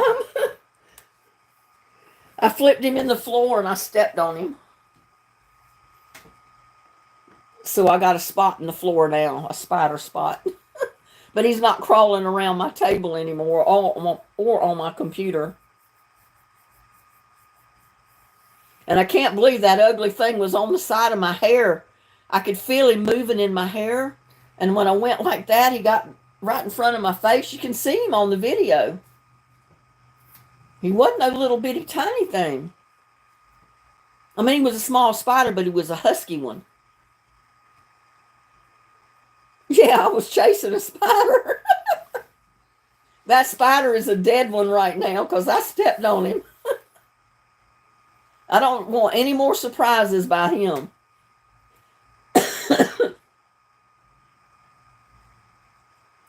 Susan said, you wanted a new man in your life and now you killed him. I don't want no spider.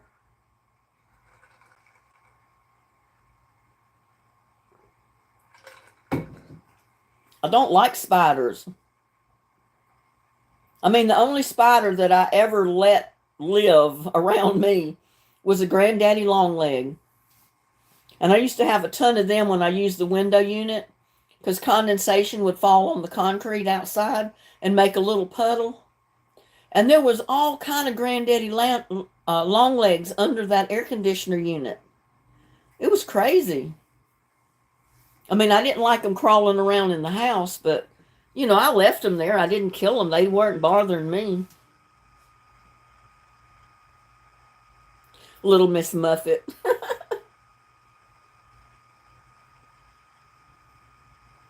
The RC van man says, every time I cut the grass, I'm viciously mauled by cicadas. Are those spiders or what are those? And hello, RC van man. I didn't realize you'd come in. And Jack of all trades put up a bunch of spiders on his post. And I didn't see Kai come in tonight. He might be upset at me because I didn't go live yesterday. He sent me an email saying he had 2 hours free. He was bored. Please go live, but I didn't get his email till this morning. And he wanted me to go live yesterday. And I'm sorry, Kai. I would have went live if I'd have known you sent the email. Some kind of weird alien bug that comes up out of the ground every 17 years. Oh, wow. That sounds kind of creepy. In droves. Oh, wow. Spider-Man.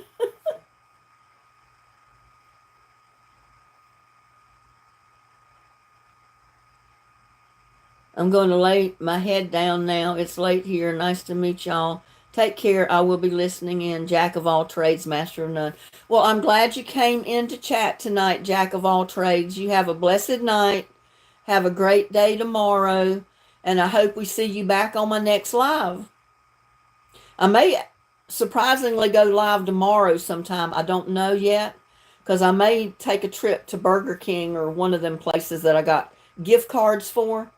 And I had promised everybody that when I went that, you know, I'd go live. So we'll see. I haven't fully decided yet.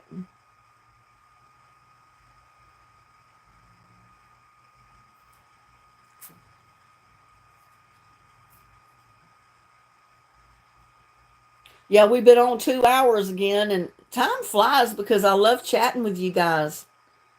I get lost in all our conversations, and the time just flies by.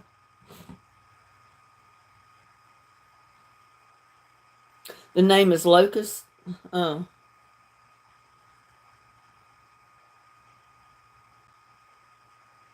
We used to have an invasion of crickets here. You couldn't walk on the sidewalk without stepping on at least 10 of them at a time. They were unreal. But they did something, or I don't know, you don't see them like that anymore. Oh, there's Paws in the garden. Hi, Paws. Welcome to our chat.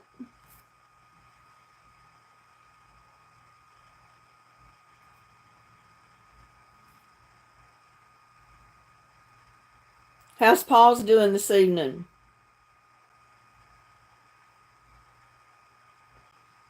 It's at 3. Yeah, my live is 3 on Sundays, and then 7 on Thursday, and then any other time that I decide to pop up on a live through the week.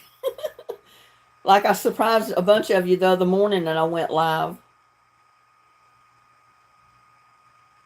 Most of my moderators didn't even know about it, so they weren't in the live, but that's okay. I don't expect them to be in every one that I have, especially when I just pop up on one at the spur of the moment.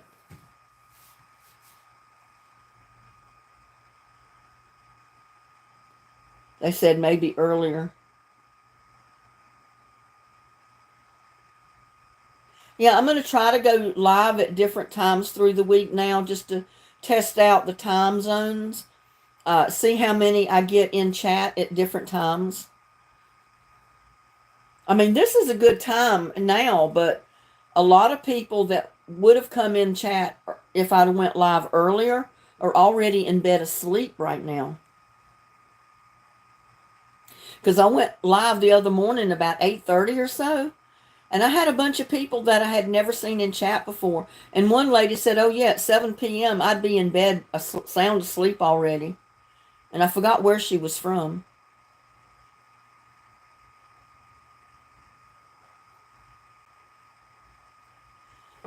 Greg says, I have a 2009 Toyota Raver that I bought new and have full coverage.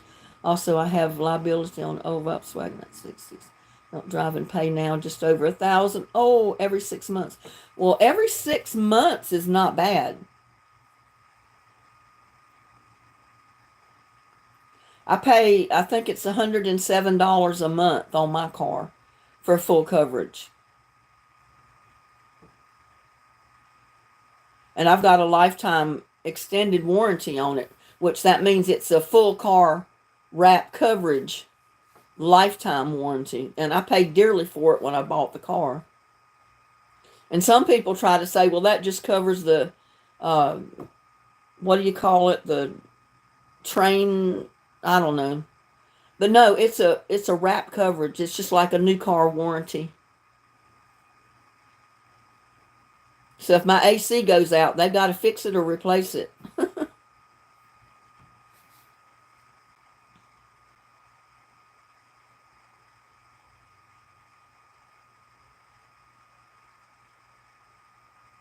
Yeah, I said insurance has went up so much. If you can afford to keep full coverage, if your car is anywhere close to being a fairly new car, it pays you to have full coverage.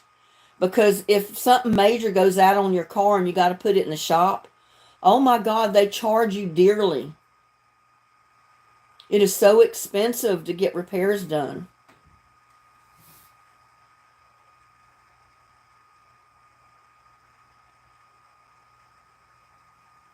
Yeah, I wouldn't be paying 200. Something would have to happen. But mine is $107 since they went up and took my claim-free discount away from me. I said, what I need to do, cancel my policy, go with someone else for 6 months, then go back with the same company and get my no claims discount all over again. I don't know if they would do that, though. They'd probably be wise to what I was doing.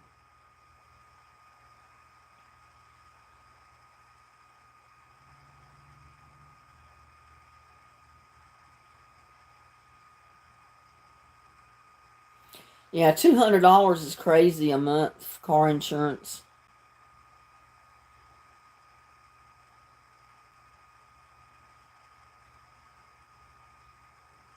I paid $1,200, 1,200 euro today for the next 12 months. They wanted 19. I ranged 3 times and got them down to 12. I don't know what 1,200 euro is compared to American dollars.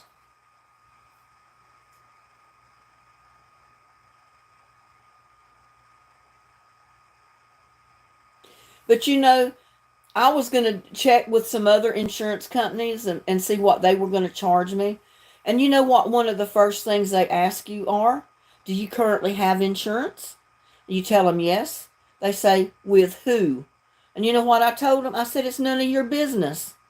I said, I'm asking you for a quote for my car for me, not the other company that I'm with. And I wouldn't tell them. So they ended up not giving me a quote. And I said, I know why they ask, because they want to compare prices. They want to see what your other company is charging you so they can charge you basically the same thing.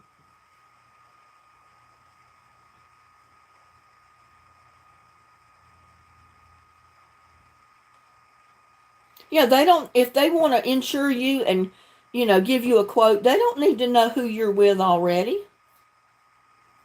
None of their business. They're afraid that they may give you a lower rate than what you're already being charged. They want to get every dime they can get too.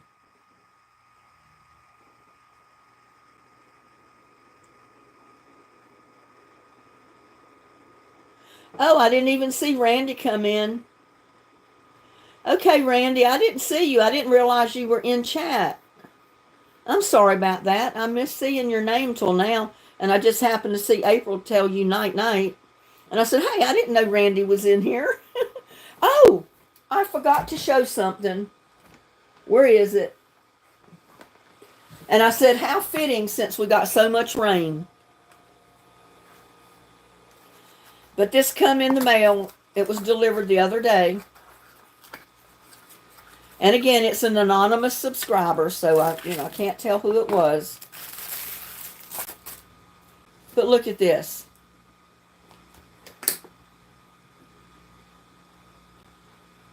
It's a little umbrella.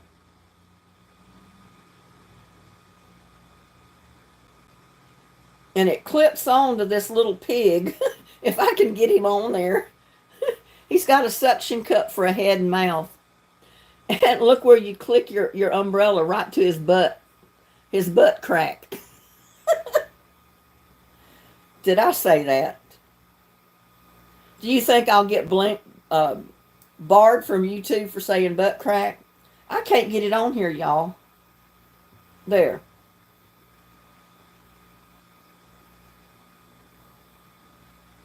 But it's somehow like that. I don't know. Let me see if I can get this other.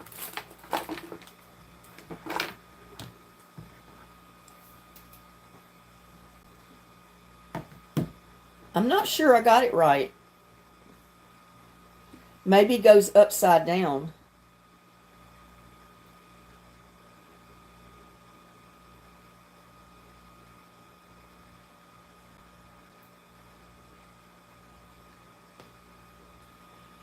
Because see, your phone or your camera clicks to the umbrella somehow there. I think I've got it on wrong. I think I got him upside down.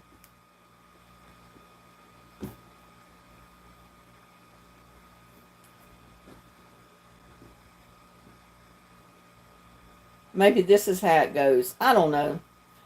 But it's supposed to help, I guess, shade your camera so you can see the picture on the screen rather than have the sun just completely block it out. If I could ever figure out how to exactly get it on here. But I thought that was adorable. Yeah, it shades your camera so when you're walking around,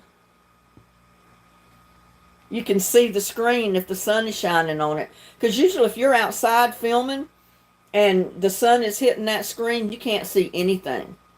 It is totally black. You can't see a thing.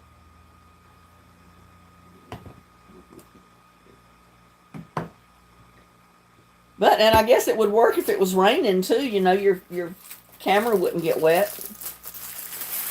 But I thought that was just totally adorable.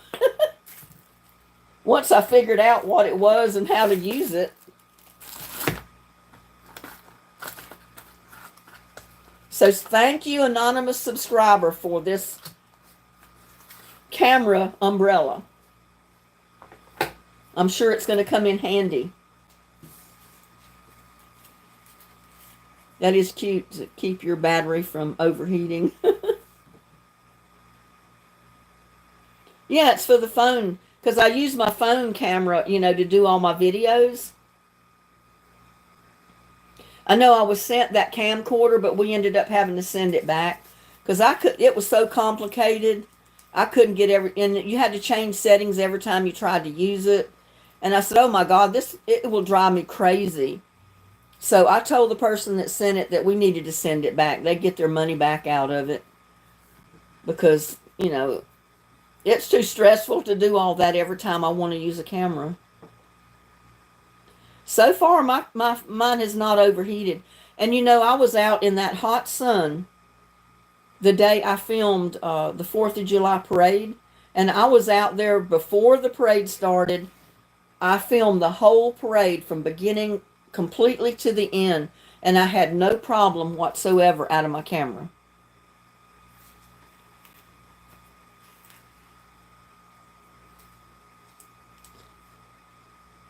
They say we have the highest east in the U.S. in Georgia.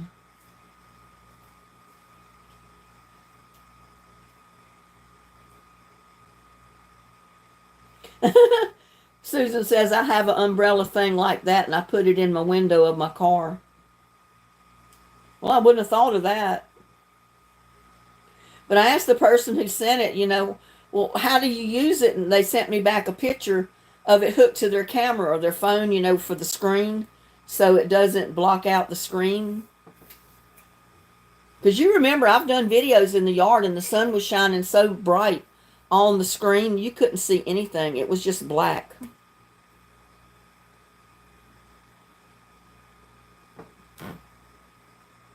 Yeah, it's about insurance still. Yeah, Craig D is still talking about insurance.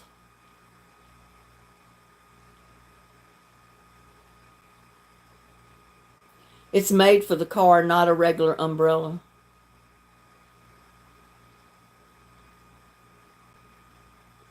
Well, it showed in the picture to put it on your phone the way I showed just now with the umbrella so it shades it from the sun so you can see the screen, which would come in handy. It didn't have a picture showing it to use in the car, so it may be a little different than yours, Susan. I don't know. Mystery person, yep. A mystery sender. I mean, I know who it is, but I'm not allowed to tell, and I have to honor that person's wishes, so I don't know. You're trying to be sneaky, Susan.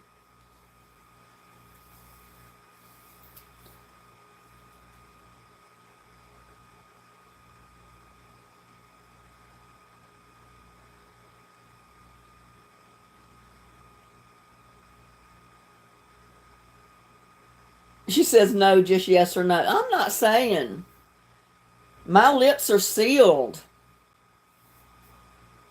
I tell you, I honor my subscribers' wishes, so I will never tell.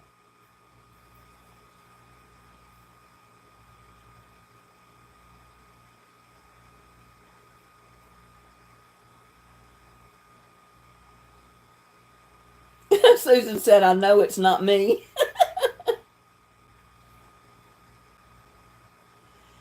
No, but I'm not going to start giving you clues so you can try to narrow it down either. So I'm not saying that either, April. I've got several different people that send me stuff.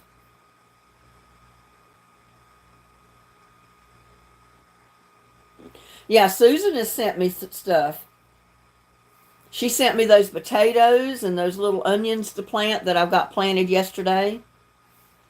And I got the potatoes in containers of water so the slips will start growing out on them. They say it's faster to do them the way I'm doing these. I don't know. I've never done it before. But I thought I would try it this way. And I've already got slips almost big. Well, I got one big enough almost to break off and just put in the water to root. And as soon as it gets some healthy roots on it, I can plant it. If I can figure out where I'm going to plant it.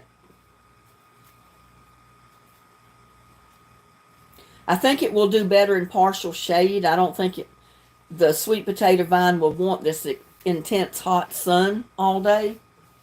So I think I'm going to try to put it in partial shade. Somewhere. I don't know. Most of my yard is full of stuff already. I have sent some things, but not as much. I love you, but I can't do all that. No, I don't expect you to either, Susan.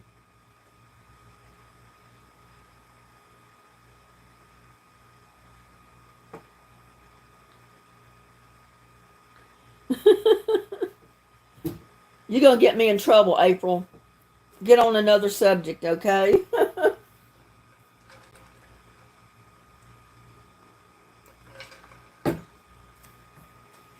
And my non-subscriber may not ever come into chat. Y'all don't know that.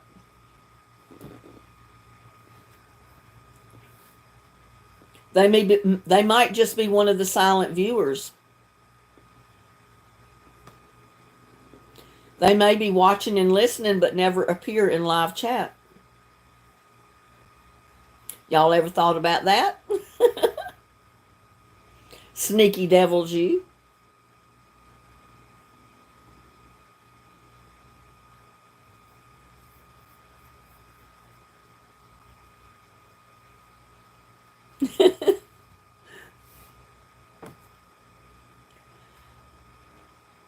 I think tomorrow, I don't know, like I said, I gotta wait till they come and fix my water heater. I want to get all that taken care of before I start cooking, trying to do a video, because I don't know what time they're going to come. But I keep thinking about my crackling cornbread. I might go harvest me some greens out of the garden and cook them and make me some crackling cornbread to go with them.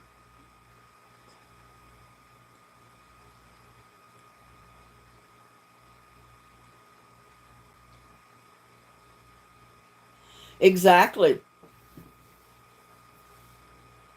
They might watch the lives when it's not live anymore. They may watch the replay.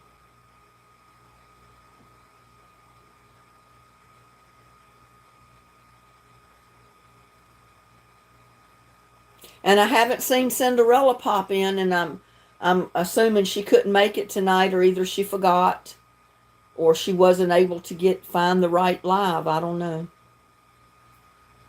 Which that's sad because she's a sweet person. I was hoping she'd make it into the live chat tonight so we could chat with her. Cindy, where are you?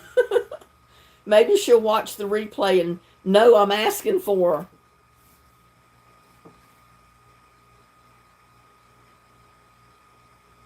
Well, thanks, Susan. I'm glad I got people that care that much too.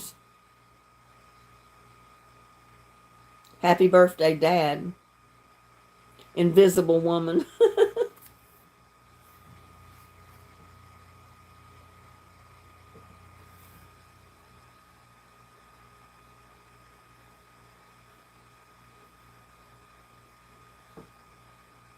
We've got about 50 people still watching us, y'all. Someone's got to take care of you. Yeah, I need taken care of, don't I?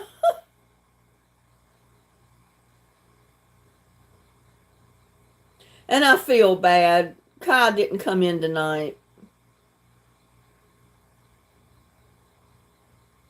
I'm so sorry I didn't get his message yesterday. I would have went live for him, but I didn't know. I can't check my messages like every hour on the hour because I stay so busy. Sometimes it's a day or two before I get to check my messages or my email.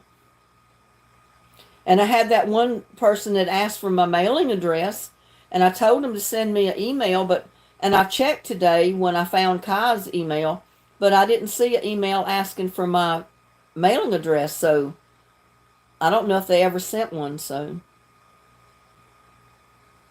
Yeah, Kai, your cougar ladies are missing you. He may be listening. He just don't want to get in chat.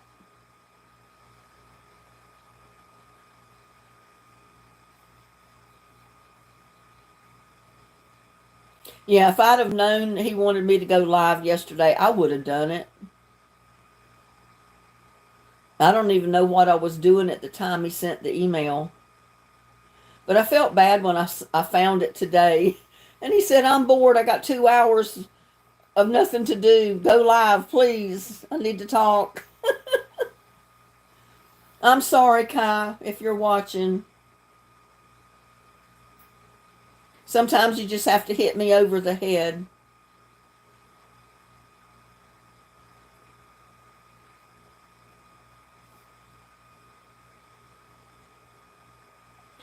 What kind of mower? It's an edge trimmer mower. It has one of those big cords on it, and it doesn't have a metal blade. It has cord that it's like edge trimmer, only it's a mower. So I edge trim and mow at the same time. And that's the only kind of mower I can use here with all the rocks and the wiregrass and all the way my yard is. Because you tear up a regular mower on the rocks here. I used to have a regular mower, and oh man, it would just chew up the blade like nothing. Yeah, Kai is a sweet person. Sweet young man.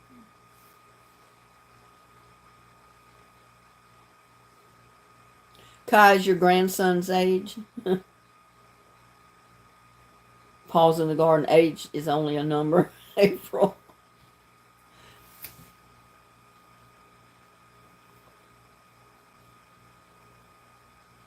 Yeah, don't be surprised if sometime tomorrow I just all of a sudden go live to go eat a hamburger or go get a blizzard or chocolate shake or something.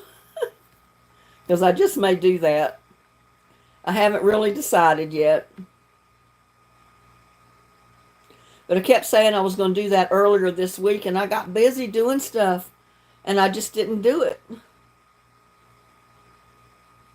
Thank you. I have never seen one like that. And there's Kathy Phillips. I didn't see Kathy in here earlier. Yeah, they're a little pricey, some of them. And I found too that they're easier for me to mow with my back and neck injury, because they're easier to push and they're easier to turn with just the two big wheels than a regular mower is.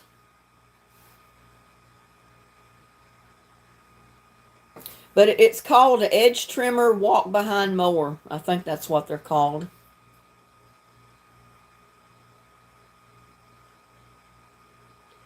Barbara says, lost you for a little while back now.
There was something in the video that I posted today or this morning that was different than any other video that I've done. It was just a little surprise thing that popped on the screen. Can anybody tell me what that was?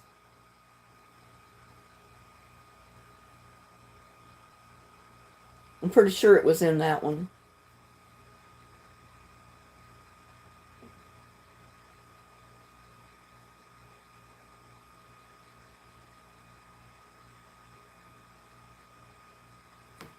My mom used to tell me, the older you get, the faster time goes by. Oh, that's so true.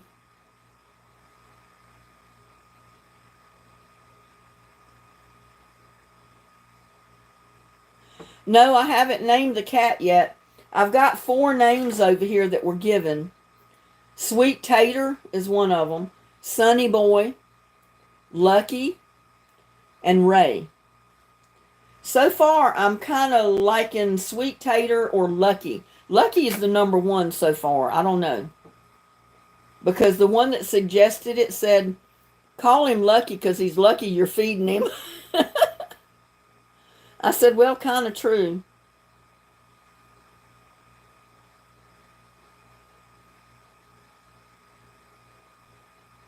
I don't know if any of you heard the question I asked about my video that I posted this morning. It's saving a lot plant's life. I posted something in that video through it somewhere. Just a little surprise pop-up. Can anybody tell me what it was?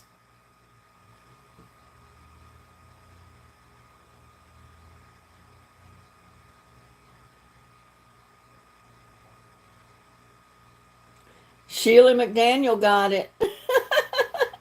It was kind of like a smiley face, but it was crooked looking. Yeah, that's what it was.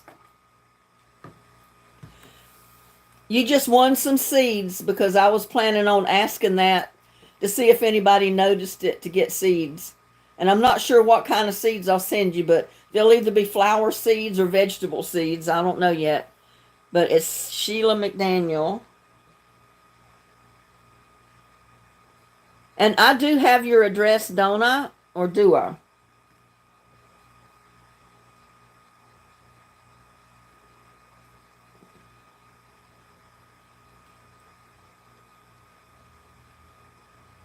Yeah, I thought that would be a neat thing to do, is just put that little smiley face thing pop up on the screen.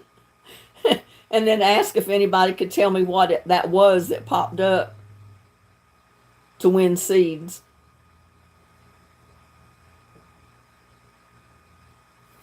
Let me check right away to see if I've got your address, because it seems like I would have it, but I'm not 100% positive.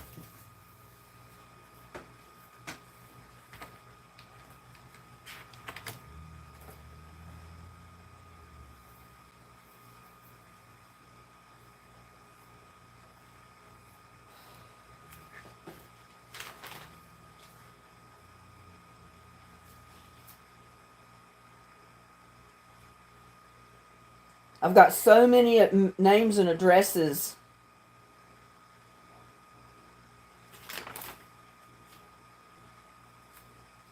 What's in April Mardell? It could have been Shelley Edwards I was thinking of. I'm not sure.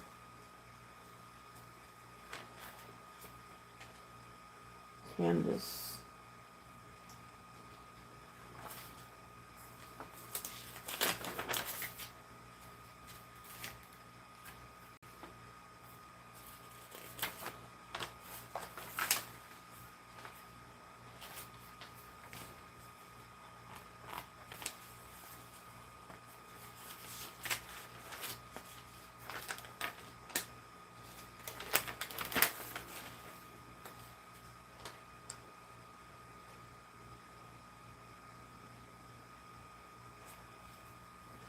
Well, I'm not finding your address, so I may not have yours.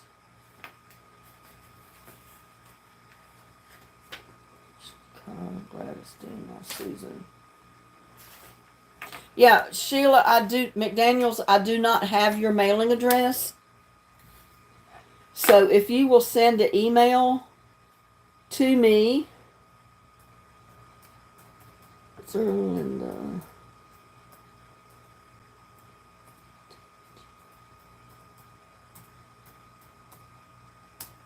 at that email address, and just say in there, it's send me your mailing address in it, so I can send you out the seeds.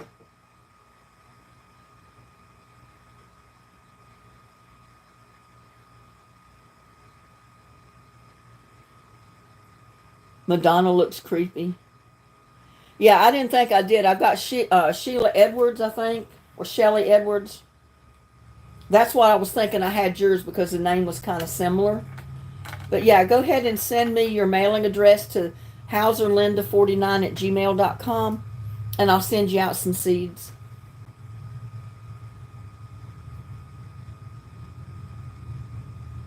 And I'm going to be doing stuff like that every once in a while, so y'all never know what's going to pop up in the video or what video it'll be.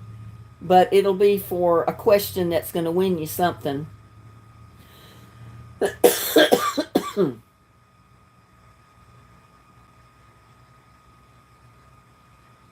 April, I figure I earned every one of my wrinkles and my gray hair, but I still cover my gray hair up, most of it. People know it's there, but, hey.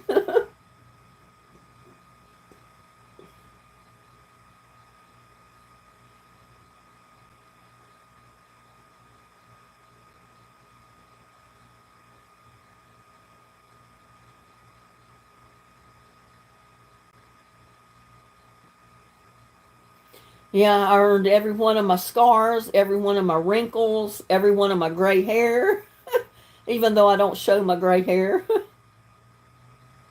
I mean, I should. I don't know why I don't. Because, like I said, there's so many young girls that bleach their hair out just snow white, even probably grayer looking than mine would be. Then it shouldn't bother me. People would probably think I spent a lot of money getting it that white color.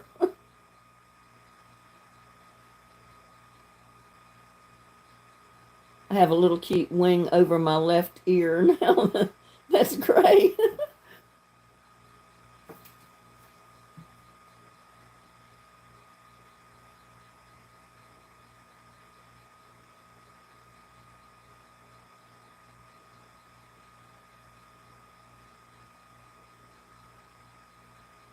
Well, Kai just didn't pop in tonight.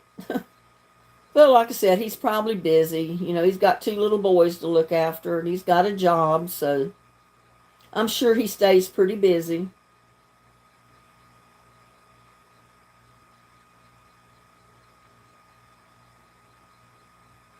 Yeah, they got a club of their own going and we're not entitled to it. No, I don't want to be in their club, Susan.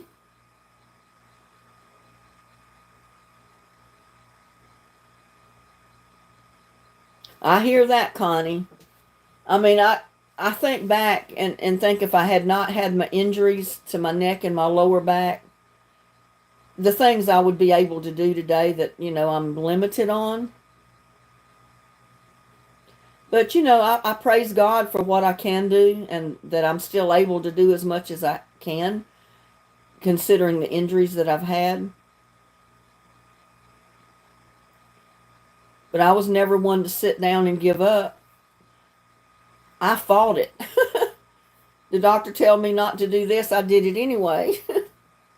Well, no, really, my surgeon told me. He said, we can't tell you what to do or not to do because we don't we don't know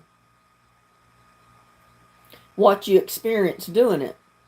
But he said, I can tell you, don't lift anything over 40 pounds. Most of the time, not even 40 pounds. You don't need to be lifting that kind of weight.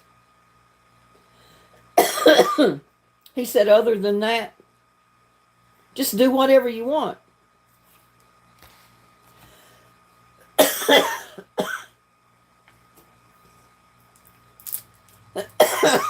Let me get a cough drop. So I'll quit coughing. And maybe it's a swig of water. He said, just go do whatever you want.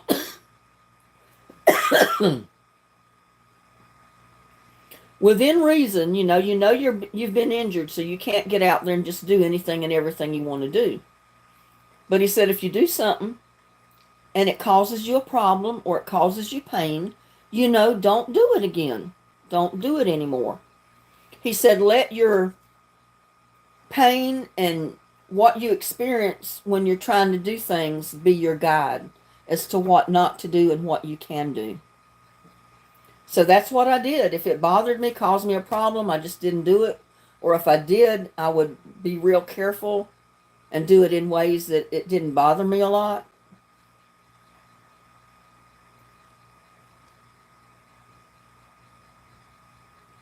Yeah, I know. Connie's a fighter. Is Kai in here? April, is that why you said put Kai in your post?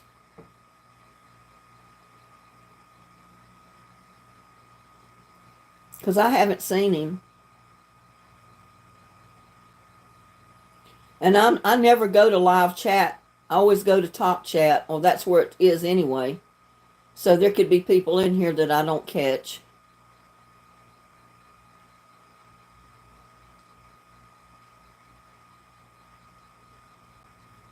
I mean, I haven't seen him. But that don't mean he's not listening. He could be wrestling with his little boys about now. I'm back just baking some bread. That sounds good.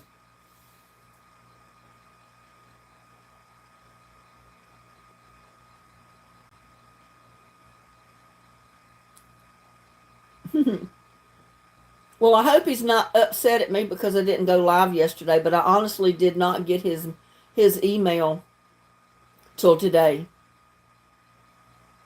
Okay, Sheila, I'll look at it in a minute and I'll write it down so I can send them to you. Do you have a garden? Sheila, did you plant a garden this year?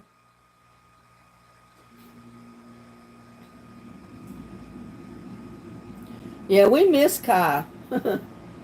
We like cutting up with Kai.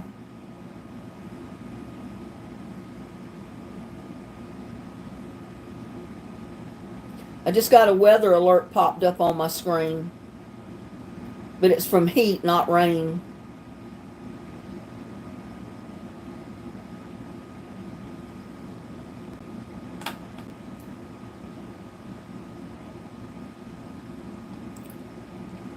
I know he's not. He's just busy with his boys.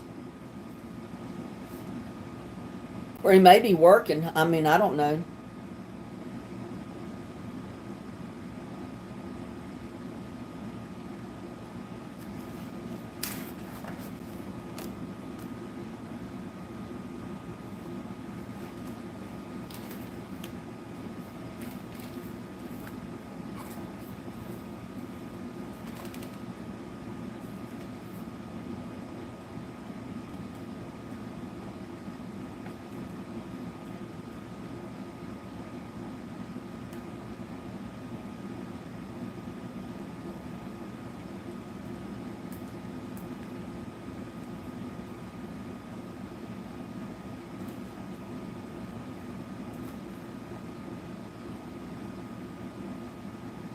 Oh, you're in Arizona, Sheila.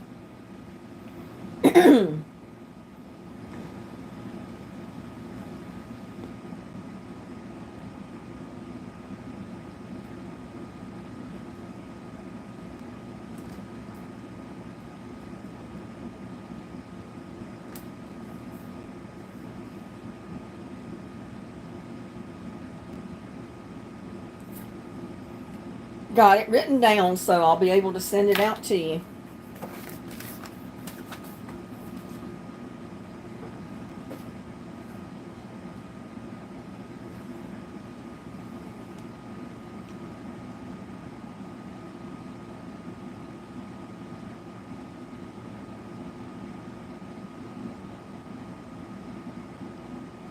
Oh, really, April? Kai means ocean?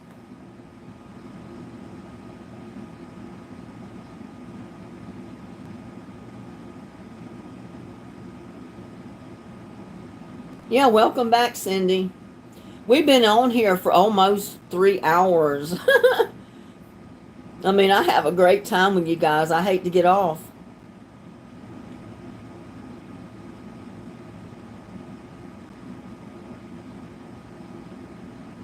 I know they're real little. What were they, like 2 and 4 or something like that? They're little toddlers. Little bitty ones. They go with the flow.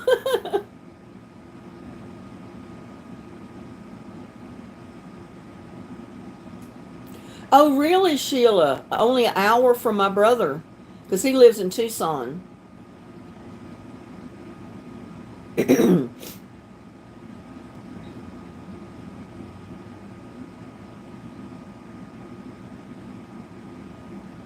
Says, wow, I don't think I could live with tornadoes. Earthquakes here are enough for me. Yeah. There's something anywhere you live. I mean, you either got storms on in one area, tornadoes in one area, earthquakes in an area, tsunamis in an area. You're always going to seem like deal with something no matter where you live. Yeah, the beginning of hurricane season. And there's Candy Bowers. Hello, Candy.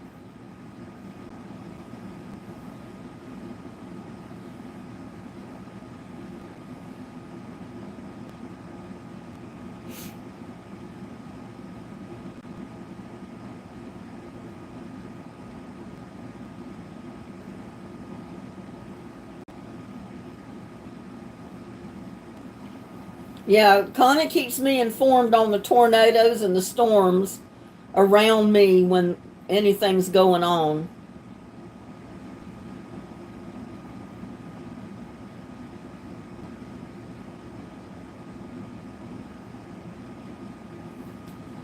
I know, I think it's amazing that I'm sitting here in north central Texas and I've been chatting with people from Ireland, New Zealand, Africa, all different places, and almost every state in the United States, Hawaii, Canada, Washington, Virginia, South Carolina, North Carolina, Georgia, and can all get together in an evening chat and just have a good time. I think that's the best in the world.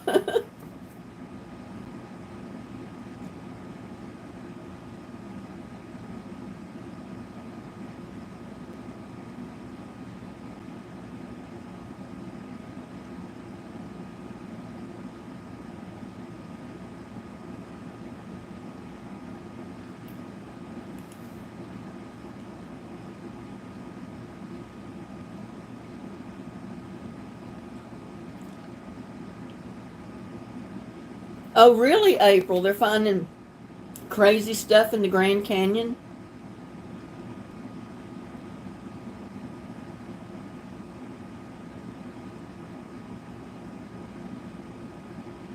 Oh, really? If anybody's interested, the Celtics won. Yeah, yep. Some technology is wonderful. Other times it stinks. When people rip you off and hack your system and all that kind of stuff, it kind of sucks. But other than that, it's pretty good.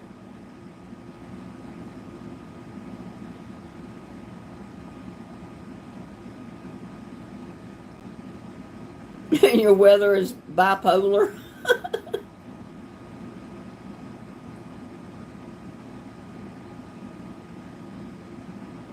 A toast to friendship. Here, here. I'll toast to that. Friendship.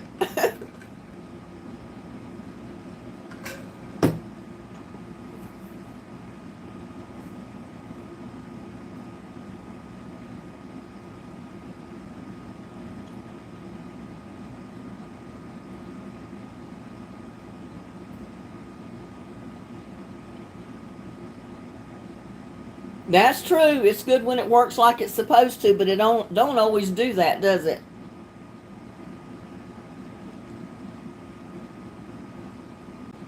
Yep, friendships all over the world. I love it.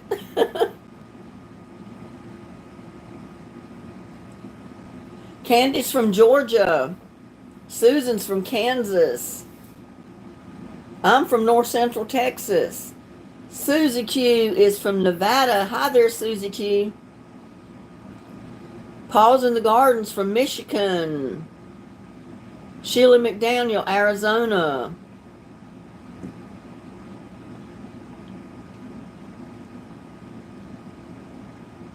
And I know Gladys is watching. She's from Kentucky, Connecticut.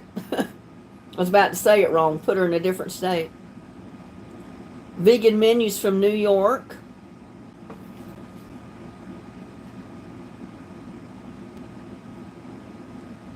Paws in the Garden, Michigan. Kansas, Susie Q, or Susan. April's from Hawaii.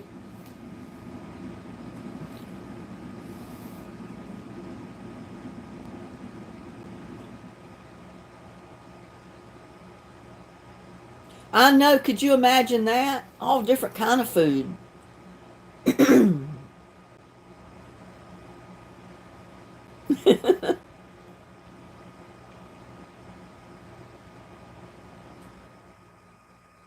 Oh, my picture frames back here. These picture frames are 50 years old.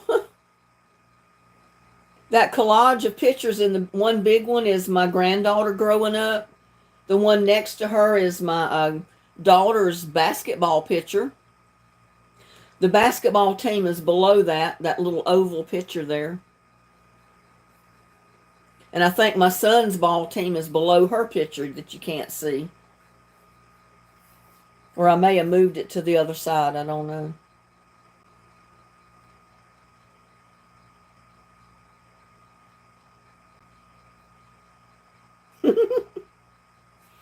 Yeah, we had a flying jumping spider here, and he jumped right in the floor, and I stepped on him.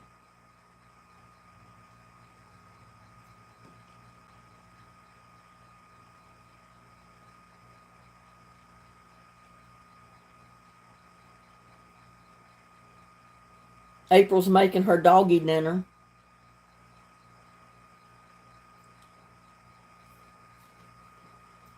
Y'all don't forget to hit the thumbs up. And there's Crafty Shabby Chic. Thank you for that super chat. That was so nice of you.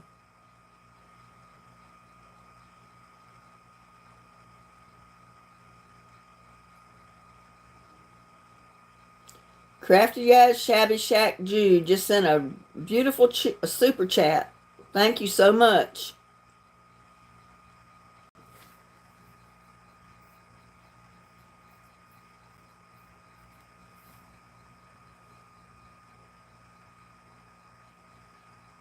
Love your channel. Well, thank you, Crafty Yaz, or Shabby Shack. I don't know which one to call you. I try to go through the whole name.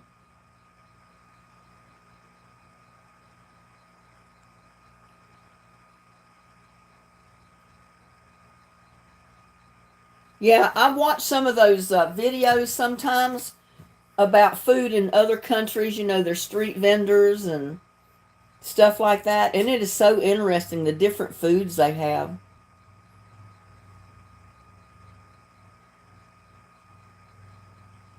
He said Jude earlier.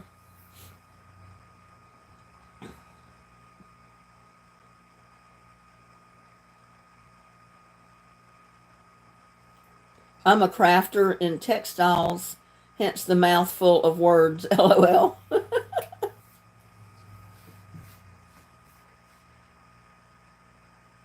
So that's what all that is about. Because you're a crafter in textiles. So now the name makes a little bit more sense to me.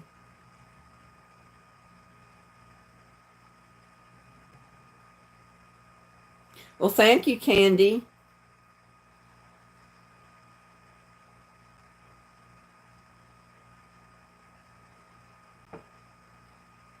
I don't know what that is, Susan. Poutine from Canada.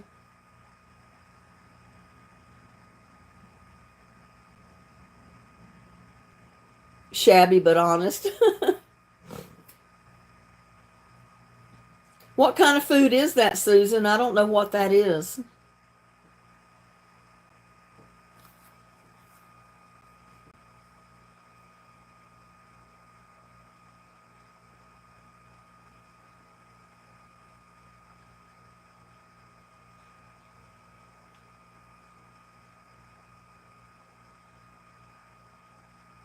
It's pronounced like Putin, Putin the dictator. I know, but what is it? Is it pudding? I don't know.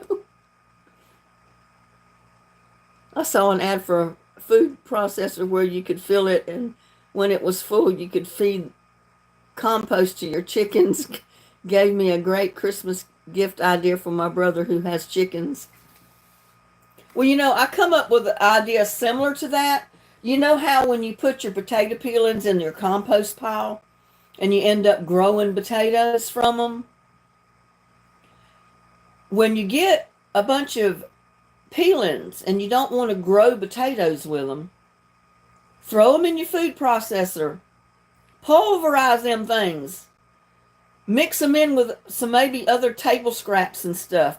Put a little bit of liquid in there and feed them to your plants. That way, it'll act as fertilizer to your plants, but it won't grow potatoes. I've got some behind me that I'm going to do that way, so I can make like liquid fertilizer real quick out of them and just water my plants with it.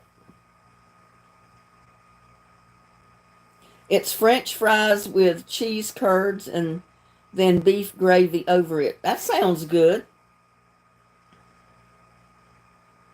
But I never thought Putin would be. That's what Putin would be.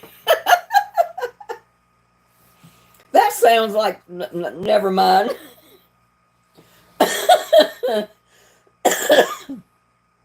My mind is going crazy, y'all. I need to learn how to do super chats.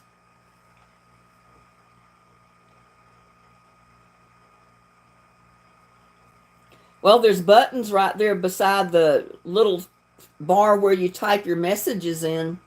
I think you have to click on some of those to do a super chat. What is cheese curds?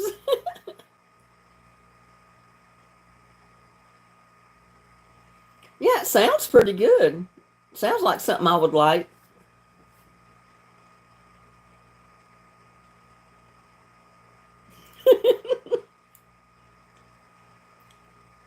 Just say that 10 times real fast and see what you think you're saying. Putin.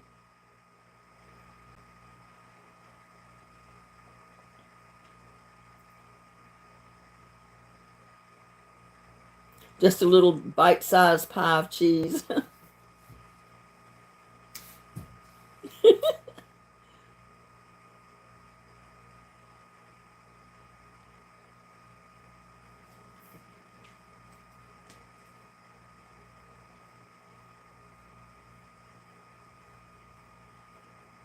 Yeah, I don't ever ask for people to send super chats, but I'll tell you what, I appreciate everybody that does send them because they go to good use.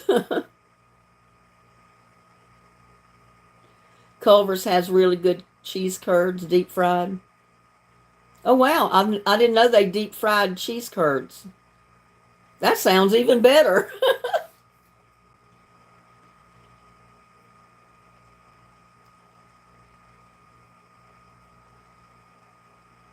The pieces in cottage cheese is curds, but much larger. The liquid is whey. Yeah, I know. I can eat the cottage cheese, but I think it's the whey that I'm allergic to. There's something in it. I think that's basically all the fat or something. I don't know. Because I can eat cottage cheese and it doesn't bother me, but yet I can drink whole milk and it makes me nauseated. It's the fat content in the milk that I can't handle. And Sheila said, now I want French fries and gravy. I could eat some French fries and gravy myself. Susie Q says, I'm originally from Wisconsin. I grew up on cheese curds. I've made it. I've got a video where I made my own cottage cheese. I took a gallon of whole milk and I made cottage cheese with it. That was the best cottage cheese I've ever eaten. And I've still got a small container of it in the freezer.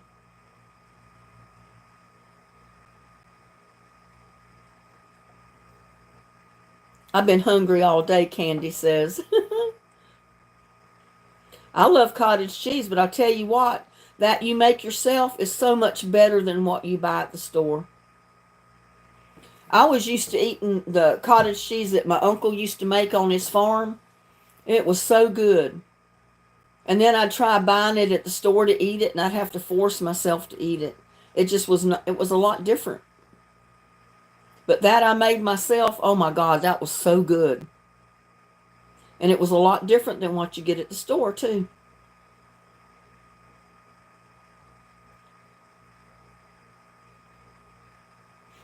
Most dairy you can freeze, but it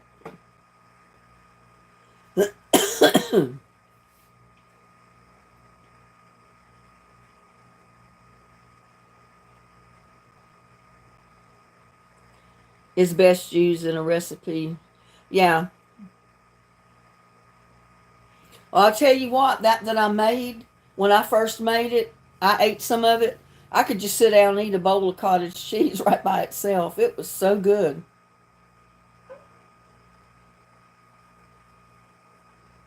Well, I learned the other day you could freeze a whole avocado.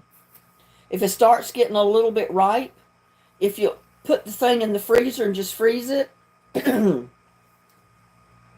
then when you get ready for it, run it under warm water for a few minutes, and then just sit it on the counter for maybe 10 or 15 minutes before you cut it or peel it.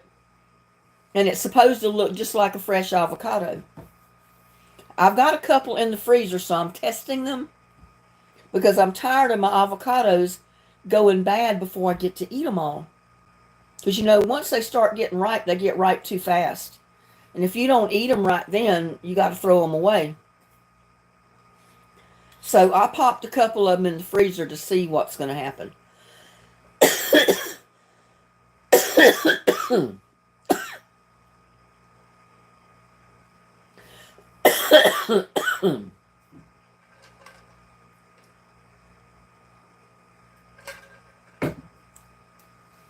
And if it works, I'm not going to ever throw another avocado away. I will just throw them in the freezer and then take them out as I need them. That way they don't sit on the counter till they overripe.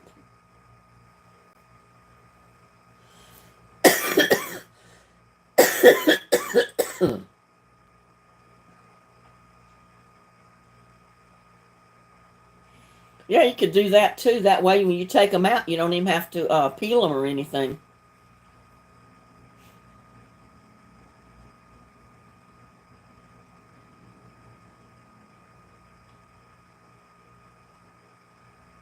Yeah, I do that sometimes, Shabby Shack.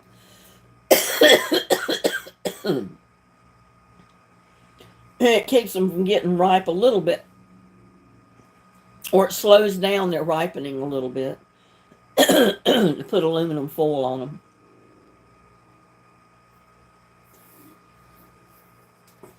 them. Yeah, I've frozen garlic, and you can freeze ginger. I've got a small bag of ginger in my freezer right now that I grew last year. I haven't used it all yet because I don't cook with ginger all the time.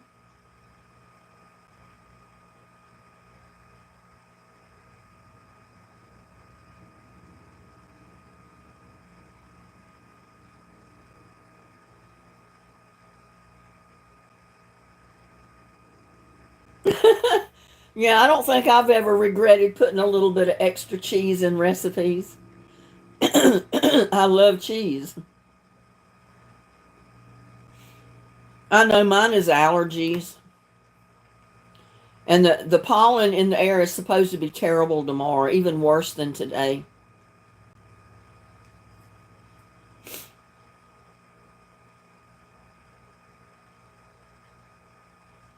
I love sour cream.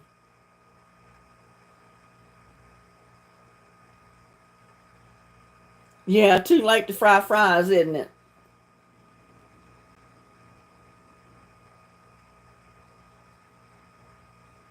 Well, I didn't know that. I don't usually keep enough garlic around here to freeze it. I use it up so fast.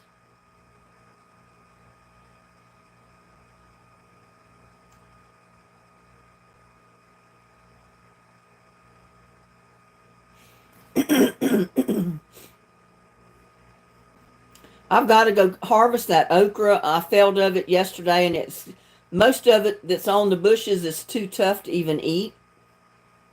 I said I could just let them dry and let it go to seed and use it for seed for next year, and then cut off the new growth that comes on. Maybe that'll work.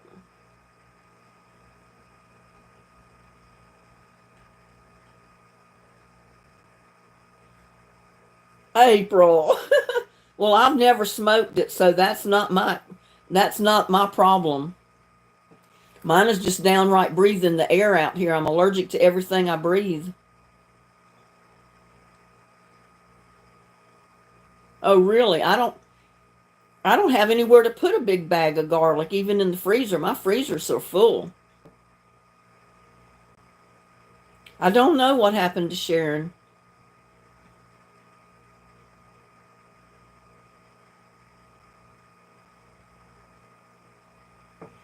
I never cared for rhubarb.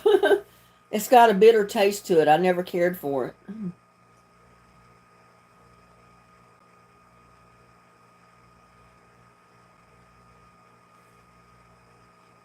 I know there's several people that haven't been coming back into live chats, like Miss Weaver and Snow White.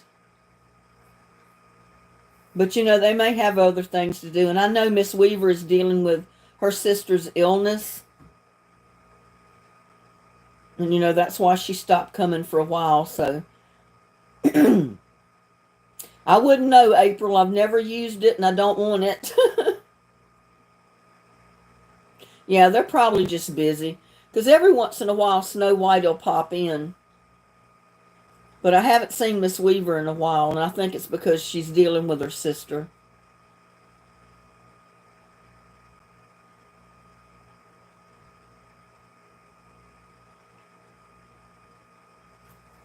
TT Sharon was here last week. She has health problems, yeah.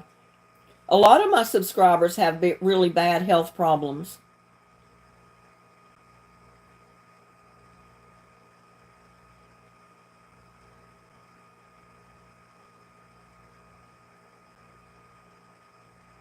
My parents or grandparents never grew rhubarb. So I didn't grow up eating it, and that might be why I don't like it, because I just wasn't accustomed to it.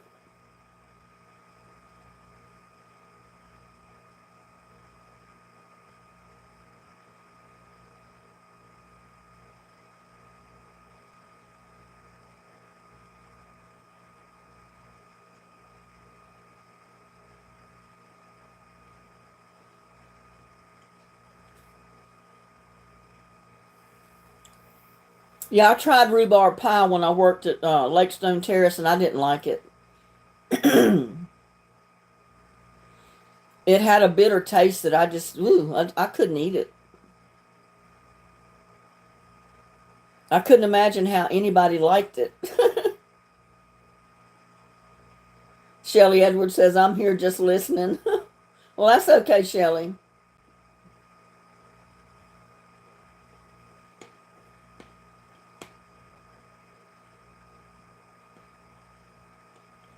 You ate whatever you could grab outside, and that was probably the best. You grabbed something that was growing in the garden.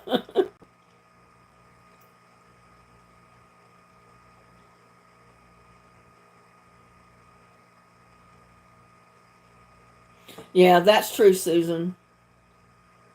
Everybody has problems and needs and health problems, whatever. I don't think anybody's 100%.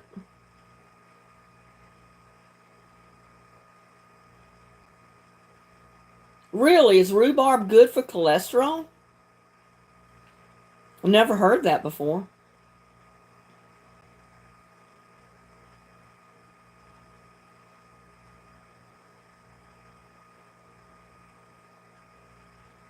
You always sampled the neighbor's fruit when you were little.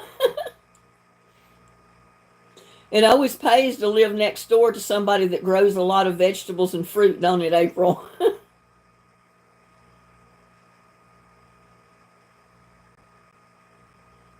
Yeah, I never had it growing up either. None of the people around where I lived in North Carolina ever grew rhubarb.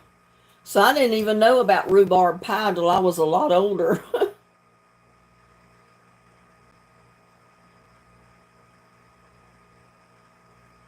Oh, I loved grape. Everybody had grapevines. I loved grapes. Make grape jelly, grape jam, make you some grape wine. They never grew pomegranates. I don't know why.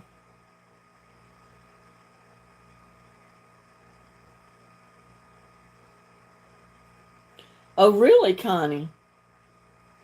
When you were 5, that was one of the first foods that you were able to eat?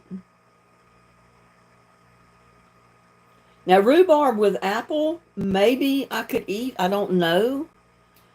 But rhubarb pie that I've tasted, I could not handle it. I couldn't eat it.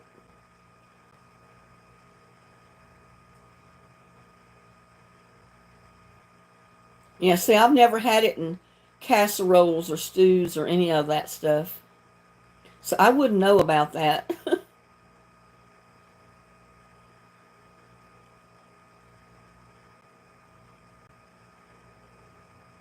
Well, people, we've went over 3 hours. I hate to keep y'all up. I mean, I know it's getting pretty late for some of you people in chat because you're a lot later than I am, and it's already 10:16 p.m. here. Susan said my dad liked rhubarb and strawberry pie, but I didn't try it. Just looked nasty to me. I tried it and I didn't like it.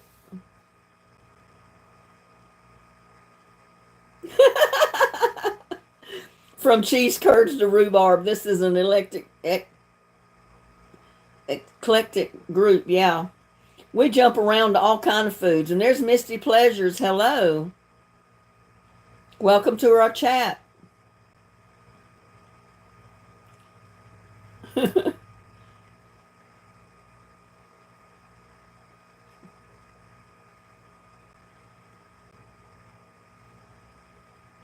Yeah, besides squash, I could only have gelatin till I was 3 years old, and then I could eat squash, and then at 5, rhubarb.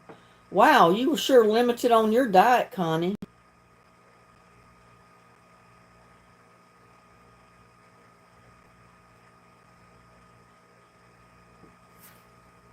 Can't imagine.